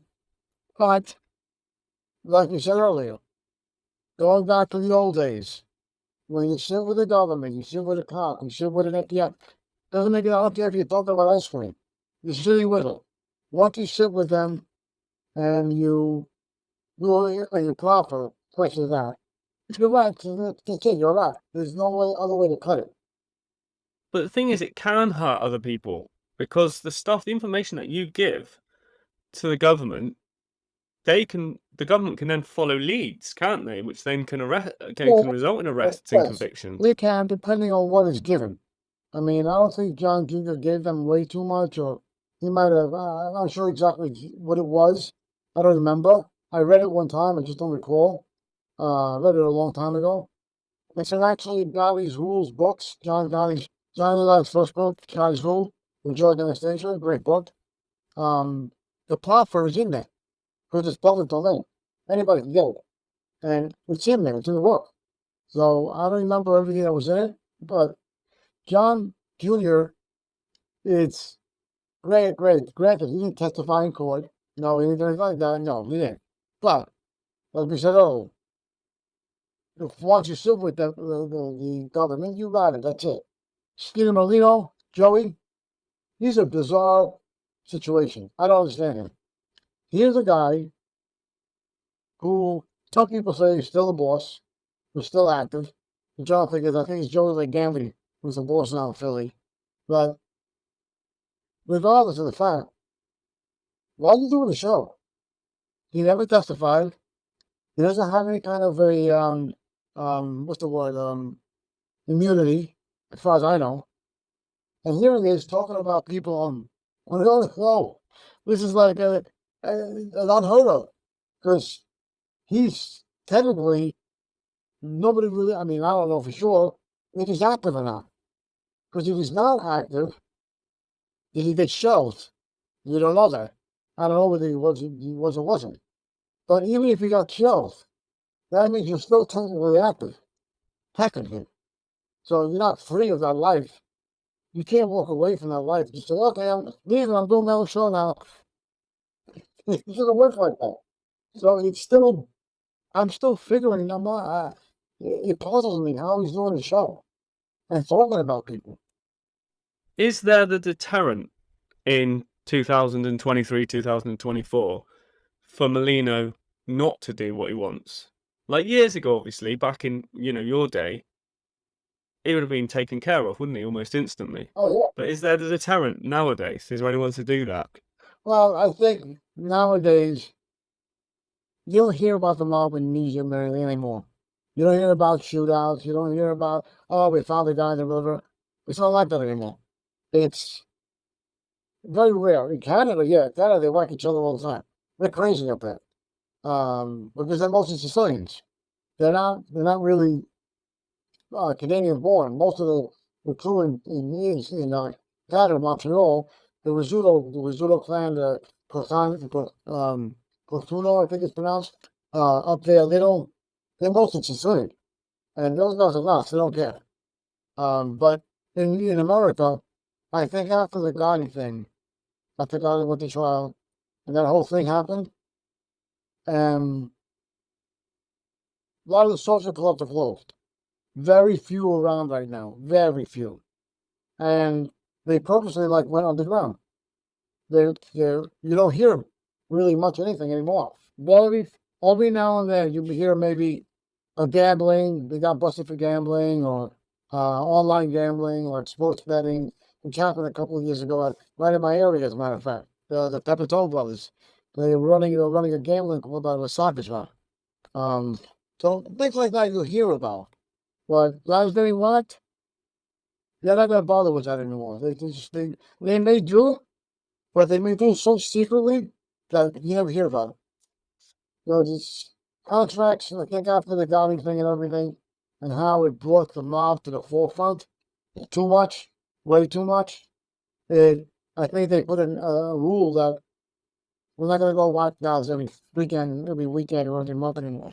That's just not gonna. We're gonna avoid that. It just attracts too much attention. And I suppose Joey Merlino's wouldn't be bothered by that, I guess, knowing that there's no threat to him. But also, Joey Merlino's kind of come into this MobTube genre, and he's kind of balanced it out, because there was a lot of people that were in that life that have now flipped, like probably a dozen of them. Yeah. And Joey Merlino, I think, is the only one who hasn't. So he's kind of coming in, now he's firing loads of cannon shots at everyone. So maybe some people in the actual mob, the Mafia nowadays, will look at this and think, well, that's good, because he's actually shaming people that have cooperated, which is obviously something that you shouldn't do. Yeah, I guess possibly. But still, the same token, you're still talking about, guys that, regardless whether they flip or not, you still talking about people, regardless. And like I said earlier, you don't know if the flames start to put two and two together. Wait a minute, he said this and that guy was there. Oh, and this guy was over there. Oh, and that guy. Wait a minute. You don't know what they can piece together. You never know. So, and Skinny, I admire him because he's very intelligent. Yes, he's a manipulator, just like Michael. To me, he reminds me of Michael Franzese. He's a smart guy. He's very slick. But on the other end, he's like John Gotti. He loves the spotlight. Even when he was in Philly, he was to welcome reporters in his place. Yeah, sit down, have a drink, whatever. Interviewing, that's unheard of. So he loved the spotlight like John Sr. did. So, my good friend, I have a good friend of mine, Nicky Slick, who's doing life. He was with John Stanton's crew, which was the one against Merlino. And he knew Merlino well. And the times I went to visit Nicky in prison, or when we talk via email, because there's an email system for prisoners where you can communicate with them, and I talked to him through there, and he admired John, he admired Jimmy, Joey, and for his whatever kind of manipulator he is, that he's very good at that, and how he survived. Wait, they have 2 hits on him. They tried to kill him twice, I believe. Shot him in the ass once, It's all didn't right, yes. But he somehow stood up to the big guys and didn't bend. His little crew of rebels just wouldn't bend for nobody. They didn't care. You gotta give him credit for that. I heard that, and I would probably bow to your superior knowledge on these things, but I heard that Georgie Borghese was the Mafia Don in Philly. He might be. I mean, I thought it was Joey Merlino, but it could have changed at this point, possibly. I'm not gonna, like I said, the most recent I heard or news I got from somebody was that Gambino was a boss. But that could have changed. And from what I did hear a couple of years ago, they were recruiting guys from Sicily to look up their ranks. Because even here in New York or anywhere else in America, and I think the only 2 areas where the mob has any kind of power still are New York and Philly. Boston, not really anymore. Chicago, so-so. But I think New York and Philly is still somewhat standing still somehow. But I think the reason being is because they're bringing guys in. Because it's not like baseball. There's no like recruitment. It's still like scouts going out. Oh, wait, we want to be fun. They didn't like that anymore. It hasn't been like that in, my God, I don't know how many years. So they're getting desperate and getting guys from overseas to come over here. And I guess you're getting Sicilians who are seen as stand-up guys and killers, and people that aren't going to run to the police and will do work for the crime family if needed. Yeah, well, the Sicilians are known for that. The Zips, as they call them. They, whether from Calabria, or they're from Sicily, Palermo, whatever they call it, Essi, or the Angerillos. I mean, these guys were, even today, there's very few guys who flip Sicily. Very few. They have one, but not a tremendous amount. Not like over here.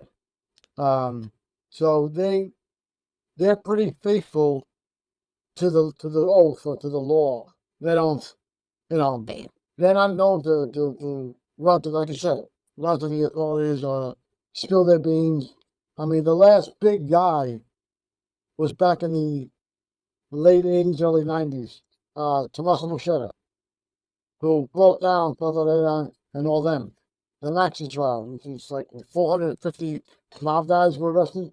That was the last big, I think, biggest guy who flipped. Yeah, over there. And that's the last time I remember anybody that big.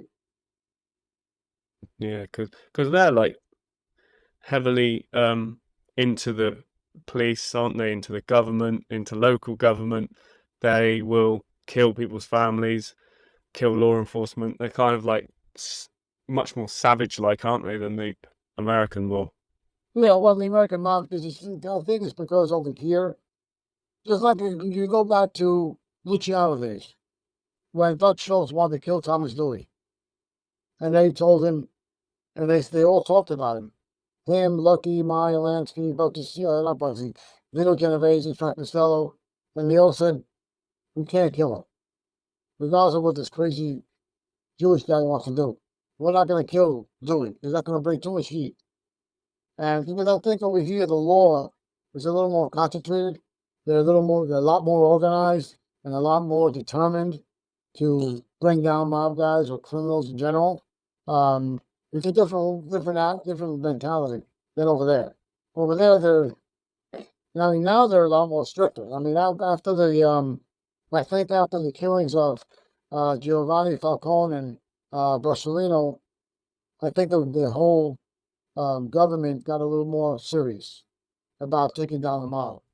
I don't think they're as powerful as they used to be since all the Reagan years and prior to that. They control, right? They control the government at every level. But I think now, I don't think they are strong, but I don't think it's powerful as back then. Mm. You mentioned someone earlier, actually, and I just finished listening, so Audible, listening to the Gotti's Boys.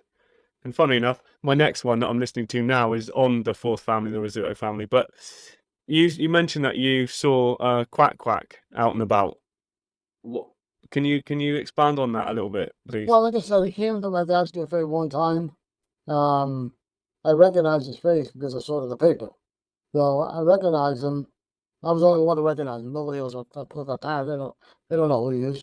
But I remember he came in one time. I didn't really talk to him. I just saw. I looked at him, and he looked at me, and his pocket was in him and said, "How the frick does this guy know me?" Because the way I was looking at him, like, "Hey, I know you." I think he kind of looked at me like, "Wait a minute, why is this guy looking at me like this?"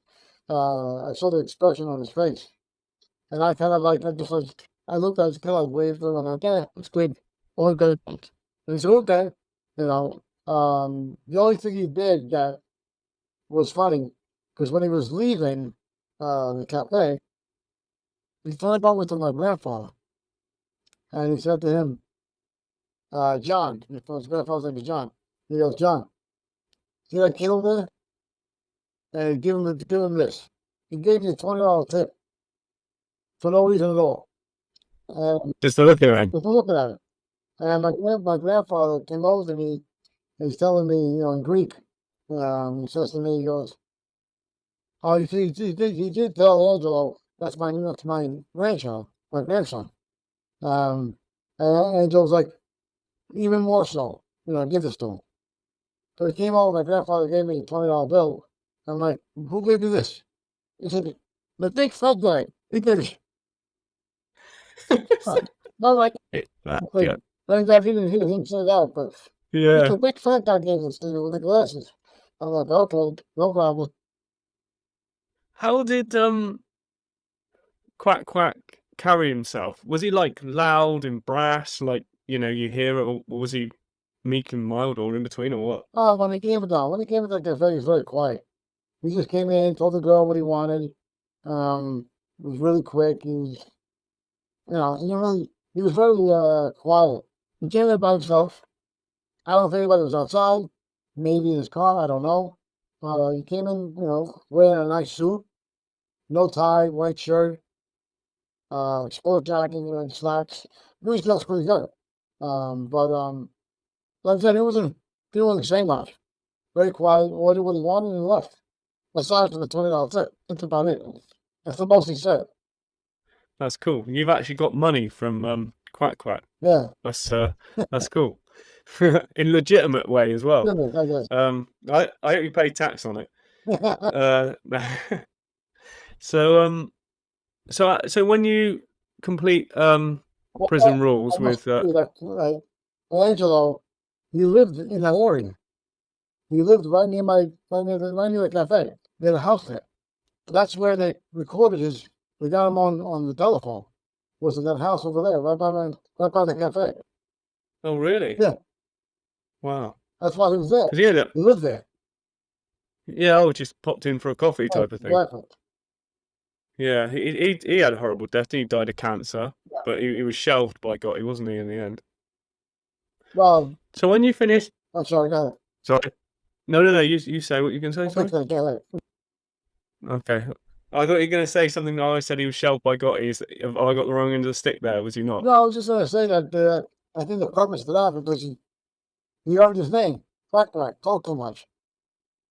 Plus getting involved with narcotics with John, with his brother Richie, John's brother Richie, which is a no-no. So he put John Sr. in a bad spot. John Sr. was not into drugs, by the way. People may say he wasn't. He didn't like drugs, wasn't involved in it, didn't care for it. People say he was, but he really wasn't.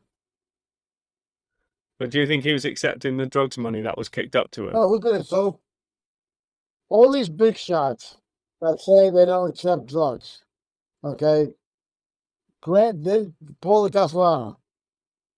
Ricky Roy's the Mayo screws down. They're all doing auto bodies, please. That was there in the boat too. We could go to Angelo Bruno. Angelo Bruno ran the Philly mob. Angelo Bruno was totally against drugs because he was equal with Carlo Gambino. They both were against drugs. But Angelo Bruno ran the Philly mob. There was a Greek mob run by Steve Budas and Harry Dietrich. And they ran the Greek mob in Philly, in South Philly. And they ran the DCT trade. They sold methamphetamine and all these other kind of drugs. Who did they kick up to? Angelo Bruno. So wait a minute, you're against drugs, which are accepting money, which are accepting drug money. You're a hypocrite. So They know it was drug money as well. that's but the Greeks dealt in that. That's what they were doing. They dealt in drugs. But you're accepting it. Carl Gambino. Oh, so we can go over to Henry Hill. We can go to that crew. Every mob family was against drugs, yes. They were against it only because they didn't want it to be visual, where it was out of the open, and everybody could see what's going on. They didn't need the reference. They didn't care if you did it on the down low.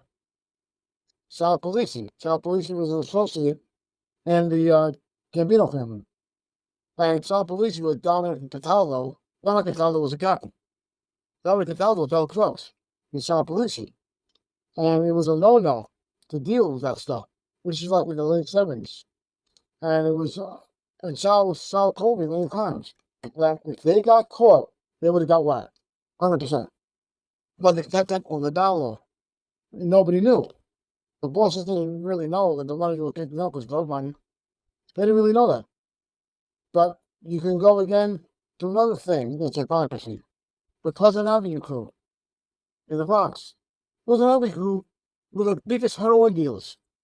Biggest. Pontiac Brothers. I'm sorry? The Pontiac Brothers. Oh. Have you heard of them? Then you got Carmine Galante. Carmine Galante controlled the heroin from here to Sicily. The whole was Carmine Galante. It was the boss of the Venaro family. So Venaro, I'm against drugs. Yeah, right. Yeah. Please. He went to Sicily, didn't he, to organise to a meeting to organise the drugs. Caesar was the right thing.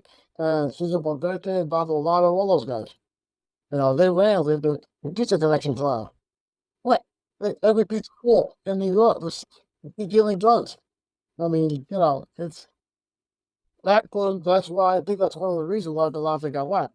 Because not only did he want to have control and kill all the bosses, and he wanted to be the big shot, but also the heroin trade was bringing away too much attention. It was causing problems. The trial itself destroyed, let them out. They got out of the heroin deal trafficking, as a matter of fact. They got out of it, I think, at that point. And they moved on to something else. I don't know if you've seen it, but my friend on here, an ex-NYPD cop named Vic Ferrari, he has the YouTube channel NYPD Through the Looking Glass. He's just interviewed if you want to write it down, I'll repeat it. He just interviewed a detective on the French Connection case. The detective's in his 90s. Oh, wow. But that's a really interesting interview. NYPD Through the Looking Glass, if anyone's interested in that. Yeah. So after you were booked with John Alite, where did you go then? What did you go up to? Oh, well, the third book was about the Greek mob. You were supposed to do originally about Spiro, the Greek boss of here in New York. But funny story, I was writing a story. He agreed with me to do it in the beginning, and I went to visit his family to get their approval. The wife, the daughters, the son, and I went to visit him in prison. I went to provide. Now, I was Spiro when I was a kid, younger, because I used to go to the clubs, all the Greek nightclubs in Queens, and I saw him once or twice. Whatever. I knew guys that he knew. So Well, basically, my prison, I told this is what I was thinking about. And it was okay with it. But I found out that he was more focused on me writing about how the government screwed him, how they railroaded him, which they did, which is definitely true. After I read the transcripts, I realized he was right. He got went to prison for a murder he had nothing to do with. So, um, when I started writing the book, I sent him the first chapter in prison. So he calls me up and he goes, "Hey, Nick, how you doing? I see you on everything. Good. I got the chapter." I said, "Oh, okay, how do you like it?" He said, "But I don't understand." He said, "Well, what's the matter?" He said, "You make me sound like Uncle Paul." I was like, "Well," I was like, "Spiro, you're not a choir boy. What do you want me to say?" And he was really focused on me just writing a book about how the government screwed him. But I explained to him and I explained to his daughter at the time that you can't write a book from, you know, X to Z. Whatever to A to W. You gotta see the whole story. So he was not for that. So I backed off. So we didn't do it. So I decided to write a book about a historical overview of the Greek gangsters worldwide. It's not just him. The first chapter is about him, but about the New York guys, New York Greek gangsters, and I cover from New York all the way to Australia. About all the Greek gangsters in Canada, the U.S., Australia, and Greece. Cool. You enjoy writing that one? Yeah, that was a lot of fun. I interviewed a lot of guys that I knew, guys I mentioned to you, Wild Bill Catolo. I interviewed him because he dealt with the Greeks. Ronnie, Kerner, he dealt with the Jimmy the Greek. Um, I interviewed Andrew DiDonato. Andrew DiDonato was the Gambino family. He dealt with some dealings with them as well. So yeah, it was a pretty interesting book. I really enjoyed it. It's supposed to get republished again next month in August by a Canadian publisher, as far as I know. It was redone. I put some all the new information in it, so it's a little bit different than the last one, than the original, I think. Yeah. What other books have you read? I wrote 5 so far. My first one was fiction, which is which I'm trying to make into a film right now. There's 3.5 years working on trying to make that come to make it to script to screen, so to speak. My second book was the one I did with Johnny A. Prison Rules. The third one was Mafia and Ties, the Green Syndicates. The fourth one was R2 R1, Destinies Part 2. And Part 3, the fifth book, which I just put out like a couple of weeks ago, called Flowers Are Not Forever, which is also fiction, no novel, really. It took fun to it. Correct. I'll put the links to the description in the description box below. Awesome. Do you have, so obviously you're quite an established writer now. Do you have any advice for any kind of budding young writers in the making? Well, I don't know. I picked the cross support, but I started writing when I was a little kid. You know, you gotta love it. You have to have a lot of patience for it, 'cause it takes a lot of time. You may write 1 draft, 2 drafts, who knows? You might. And you'll never be happy. You'll never be satisfied. You'll be like, oh shit, so I gotta do this. Which always happens. It's very normal. If you're writing a fiction story, try to stick with the storyline. Try not to divert too much, because then you lose your reader. Most important thing is for anybody who reads a book, if you gotta be able to read on the first 10 pages. Very important. Same thing with a movie. You gotta be able to read the guide person right from the beginning. If you're writing a non-fiction book, especially historical, like I did in the Greeks, you gotta do a lot of research. Make sure your research is as accurate as possible. Try not to fabricate anything, because that could come and bite you in the ass. It's a law. You gotta love it. We're not gonna make a lot of money from it. That I'm willing to do, but keep your day job. It's an art that you gotta love to do. Um, you gotta stick with it, stay with it. Don't get discouraged. Keep pushing. I'm not rich. I didn't make $1 billion on these books. But I love doing it. I enjoy it. It brings me a lot of pleasure. I love writing it. Do I like bodybuilding? Yeah, of course. Who doesn't? Um, but very important.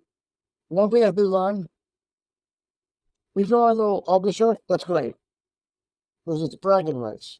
You can brag. I got published. But to be honest with you, some of the people self-publish nowadays. I've done it, and I've learned I made more money self-publishing than I did with publishing. With publishers, unfortunately, it's not like the old days. They don't give you advances unless you're like a Nicholas Pileggi, or you're a big-time writer, or Steven Spielberg, you know. But even those guys started somewhere at one time. But, most publishing houses don't give advances. They don't help you promote it. No matter what they say, they don't. They don't do nothing. Johnny A. complained to me when he took out Johnny's rules, and the publisher was Hoffa Grounds. Did he help him promote it? They did shit. My book got published by a London, New York company, Austin McCall. Man, they didn't do nothing. They didn't promote me at all. I had to do it all. I did all the promotion by myself. So be prepared to do a lot of work. Yeah, that's if you really want to get it done, you have to really put a lot of effort in. And obviously, the difference between publishing and self-publishing is if you self-publish, you can effectively just put out what you want. If you're publishing, then the publishers want a certain standard or a certain style, or will ask you maybe to change some chapters or to add or take away some stuff. Whereas effectively, if you're self-publishing on Amazon, you can put, not that you do, of course, but put a load of gobbledygook up and self-publish, couldn't you really? Not really. I mean, it depends. I mean, Amazon does have some rules. They do have some guidelines. You can't publish anything pornographic. You can't have anything that's talking bad about somebody else, another race. You got whatever. You can't be racist or whatever. They do have some guidelines. Um, not all publishers change what you have. Austin McCall didn't change really anything in my book. Very rare. Very little, if anything. Even my cover. The cover that I had originally, they used almost the same one. They made it look a little nicer, graphically, but it's the same cover. They're all creating. So, more 9 out of 10, they really don't change much. You know? They do more is the editing. Editing, grammar, punctuation, do a lot to make it sound proper, proper English. Otherwise, it don't really change much. But the same thing with self-publishing the right. What's great about it is with self-publishing, which I did just self-publish my last book, which I am stopping actually, to publishers, is that you control the book, what it looks like. You control the content. You control the pricing. You control the book color. You control where it goes. You control everything. More or less, you control the whole Western, which to me is so much better. Wow. It's what's better than not being able to control your own artwork, your own work, with something else falling behind the chimney? I mean, you're going to purchase something you want to do with the wrong most. What makes more money, self-publishing or through the publisher? I made more money by myself. Because publishers take a big chunk. You take a big chunk of money. Amazon does too. But I think it's worse with a publisher. And only because if you're going to take this much money from me, if you're going to take 20, 30%, whatever it is, what are you doing for me to take that much? It's my creation. You do it, I create it. So what are you exactly doing for me? You're not promoting my book at all. What are you exactly doing? Nothing. So, self-publishing, I think that's much better. There's many different platforms you can publish, not just Amazon. There's other places you can go. There's Goodreads. There's some other places you can go. Yeah, you can self-publishing. Maybe they would make a bit of percentage. You gotta do your research, obviously. I suppose what I kind of meant with what I said earlier was, or maybe a different kind of stance on it is, if say a lady's watching this and she's got a book, she's just published a book. Now she could, in effect, put it on Amazon tomorrow or the next day or whatever. Whereas if she wants to give it to a publisher, it's actually got to be accepted by the publisher, hasn't it? Now, as long as it's not got any like racist, like say undertones or anything like that, Amazon's going to say, yeah, that's fine. We'll shelve your book effectively. Whereas a publisher has to read it, accept it, and it's not easy getting published by a publisher, is it? No, I mean, as a matter of fact, my last book, Flowers Are Not Forever, which I did self-publish, and I did send it out to a publisher. You can get self-publishing and still get picked up from somebody. You can do that, which has happened with my first book. All that happens is if you self-publish and a publisher picks you up, they just tell you, listen, just take down the book. You should take it down. You don't publish it. Crazy. I think he put it up himself. So, your question is correct. Like I just said mine out, he's not. Most publishers take about a month to 6 weeks to look it over, to decide whether they want it or don't want it. You know, so in those 6 weeks, you're sitting there waiting, where you can have the book up there letting, or self-publishing you within 2 days, and see a little bit of profit in the meantime, which is likely exactly what I did. So, and the other thing with a publisher, the only one other good thing about a publisher is that if they decide they can have your book in a bookstore, which is not that many left, but there's still a couple of Barnes and Nobles around. So that's the only good thing where I can write, oh, look, my book is in the store. I mean, that's great to have, you know. That's the only other positive of dealing with a publisher that I can see. Interesting. I think it's interesting that you self-publish. You do both, in effect. You send off to a publisher. In the meantime, you self-publish on Amazon or whatever. And then if a publisher says, yeah, we'll take it, then you simply take it down and the publisher runs with it. Right, exactly. That's interesting. Yeah, that's interesting. So you finished, well, I say you finished, that's your books kind of we covered. So what other bits and pieces have you been involved in? Well, I have my own show called Mob Tales, which I do every week. I interview guys that were in their life. Me and my partner, Peter, Papa George, is another great guy out in Vegas. He produces my show. So me and Peter, we've already done about 61 shows already. Interviewing, guys that were part of the life. And I've interviewed actors that acted in movies like Bronx Tale, Warwick Empire, Gotti, Sopranos. We interviewed guys like that, and not so many women, unfortunately. I'm trying to get more women, but that hasn't happened. Same it. I have one woman, but I'm trying to get more. So yeah, I've been doing that a lot, and trying to get my first book made into a film. That's the most important thing I'm trying to get made. Script, everything's done. We got a package already prepared. Pitched that. One sheet, which is about to break down of the project, and the script, all that's finished. It's been finished. It's a year now.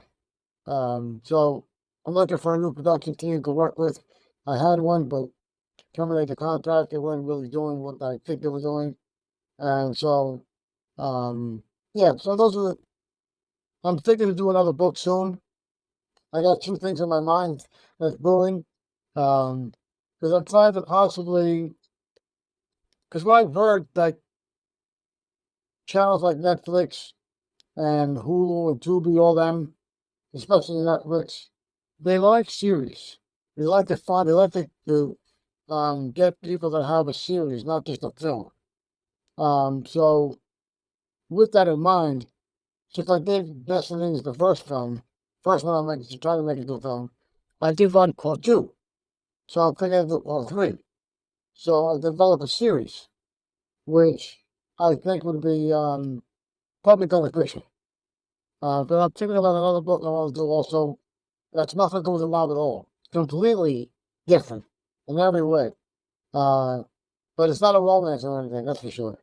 But I do want to say this for any book writers: keep in mind that women read more than men. Women are the main. If you write anything, try to have a woman element, because that's who reads more. It's a fact. I mean, I read a book kind of last week. There I had my own table selling my books, and the ratio of women to men was unreal. It was like, no exaggeration, at least 10, 15 women to a man. It was insane. Well, And it was, and I realized that was the case. And I was mad at myself because my fifth book that I just put out a couple weeks ago, the main character's not really one, but she's a big part of it. She's on the cover. I got a woman on the cover. And I realized when I was there at the book fair, like, you know what? If I had my fifth book here, I probably would have sold more. Because there's a woman on the cover. that's interesting. Yeah. Women read more than men. It's just a fact. Men read, but nowhere as much as women do. That is interesting. So read for a female audience. We're right for a female audience. Right, sorry. Yeah. Right for a female audience, yeah. It's tough with books like about the law. Because my books are guy-driven, really. Even though a lot of women love The Sopranos, it's really a male-driven genre. That's why I think it's a hard book to sell. Because women don't really care to read about some guy getting his head chopped off or getting shot with 15 bullets or whatever. They don't really appeal to women. Unless there's a main character that is a woman. Like my first book, Destinies, that I should have put a woman on the cover, the main character's a woman. Even in in part 2, the main character is not the main character, but one of the more important characters towards the end of the book is a woman, she's gonna be the main character in my third version. So I try to keep that woman thing going. Very important. But my other books, there's no women on the cover, so I think that kind of hurt me. Right, that's interesting. Yeah. Really interesting. So you Reels, a cable channel. You did you're involved in a program called Mafia Killers, weren't you? Yes. That was a lovely company, an English lumber company in London, called Spiros Velentzas. They're from London, and they came down to New York and they filmed again. My friend Eddie did me the favor, hooked me up with them, because they reached out to him and they said, Eddie, anybody that'd be interested in the interview that knows about this world? And he said, yeah, Nick, for sure. So they reached out to me, and I hooked them up with Tony Napoli and Linda Scarpa, Greg Scarpa's daughter. So I linked them up with those two for this show. And we came down from New York. It was a couple of years ago.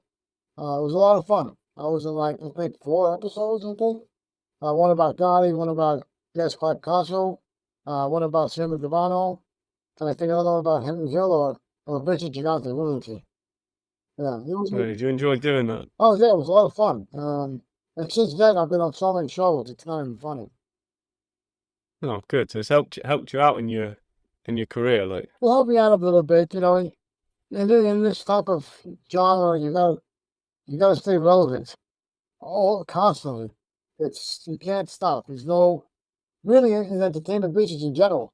You gotta be relevant. You gotta keep doing something. Otherwise, especially nowadays, where people's attention span is very small, very short. You gotta keep banging them, so to speak. Otherwise, they completely forget you exist. No, I know what you mean.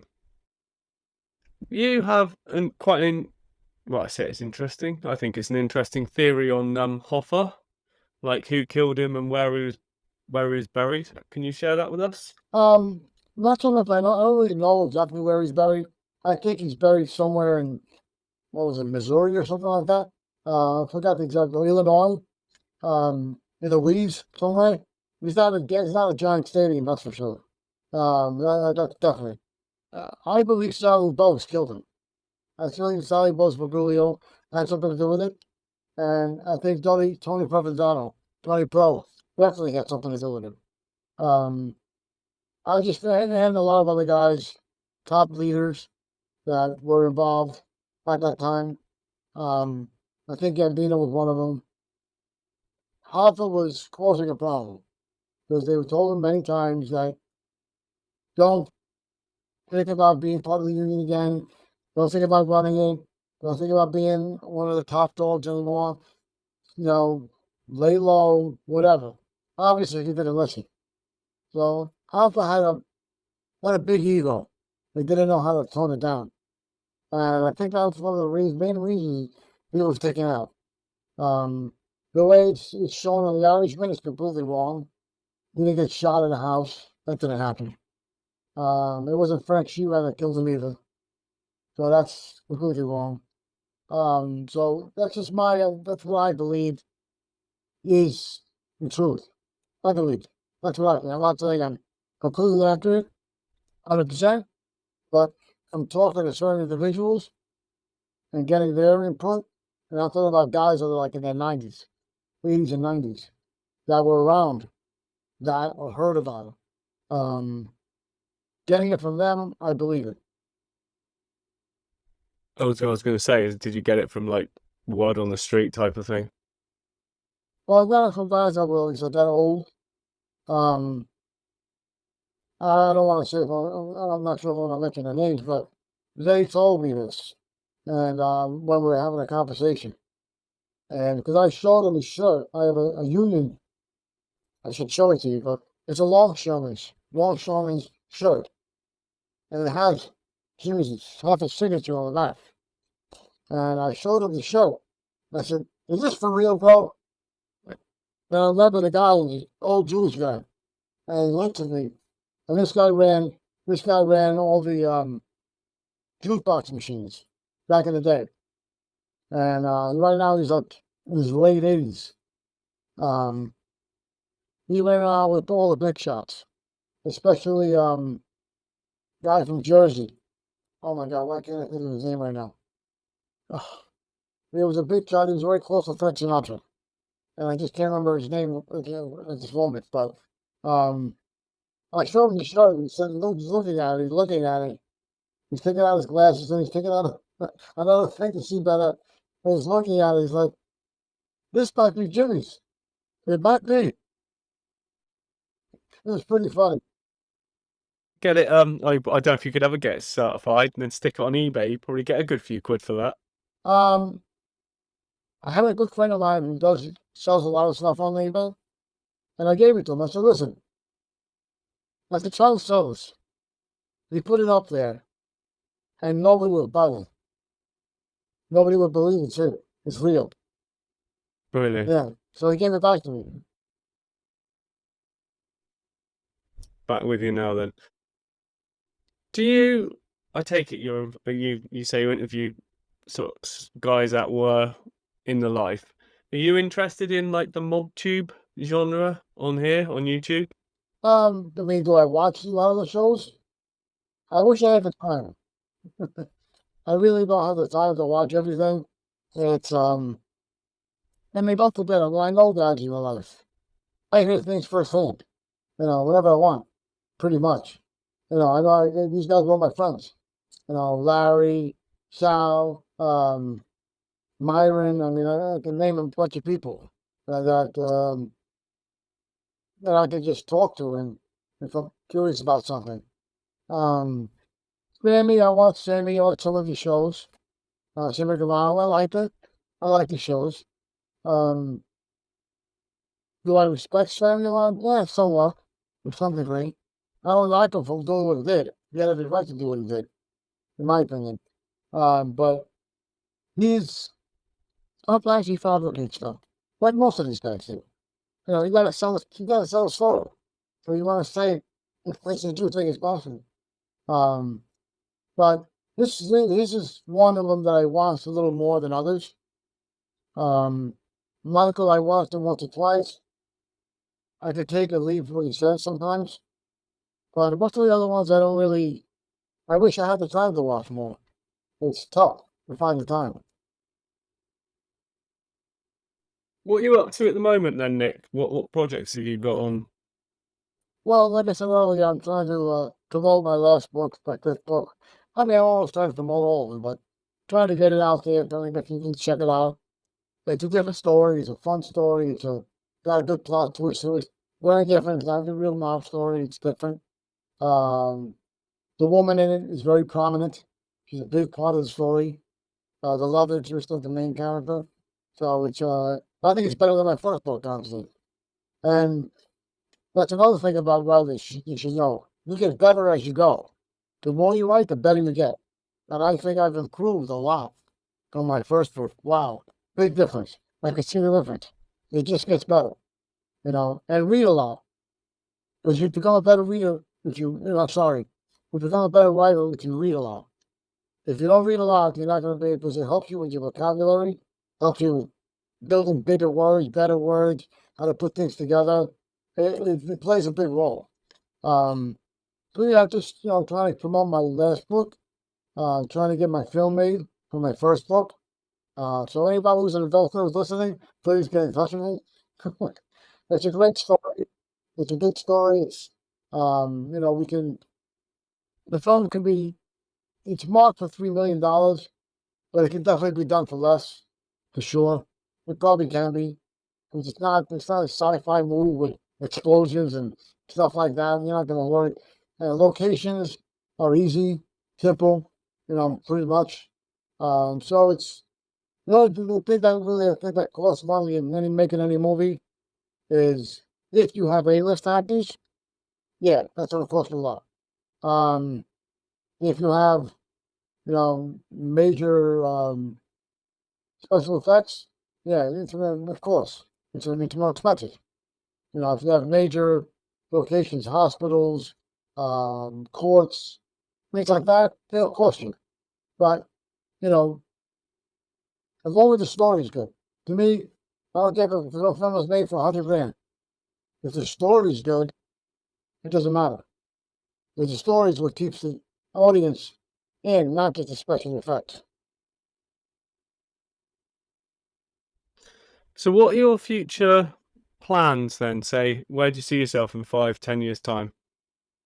Alive, hopefully. Join the club. Yeah, Yeah, that'll be a good one. not dead or, not dead or in jail. I would hope not. Well, you look at kind of things change over time. I would look to have my film made, get it out there in the next couple of years, hopefully, maybe sooner. Keep writing, keep building on my talent, and keep going with it.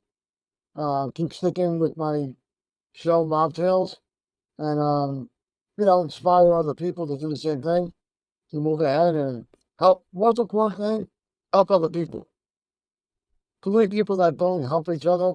That's so important, especially in my business, entertainment business. People don't help each other. I think it's very important to help each other because it's at the end of the day, it's fulfilling. When you help other people see other people succeed. A lot of people don't like to do that. They say things but don't do it. One thing about me that a lot of people learn, I'm a man of my word. If I tell you I'm going to do something, I'm going to do it. It might take me a little bit, but I'm going to do it. And I try to stick to my word. And I like to deal with people that stick to their word as well. And not try to cheat people or lie to them or backstab them. I'm not into people like that. Yeah, amen to that. So where can people find you then, Nick? Oh, well, I'm not hard to find. But we just Google Nick Christopher is my name. Oh, they'll find me in I don't know, 7, 8 pages on Google. But if anybody's interested in any of my books, signed copies, that is, they can email me, nickchristopher60@gmail.com, and just set up something, you get a book chapter note. I've done that many times for many people, and it's worked out great. I'm on Facebook, Nick Christopher's. Also, Mob Tales Podcast is on Facebook. Instagram, Twitter. You can find me almost anywhere. Can find him anywhere. Would you be willing to come on and do a live with me at some point, maybe next couple of weeks? Yeah, that'd be fun. That'd be great. Sure. Yeah, that'd be cool. I've started up a little live show once a week, once or twice a week. So yeah, it'd be great to have you on if you're free. Yeah, that'd be great. We'll scare a couple of people. Definitely. Nick Christophers, thank you so much for your time. You've been very generous with it. It's been really great to chat with you. And hopefully we'll catch up again very soon. You got it, brother. Thank you very much. You get on. Take care, mate. All the best. You too.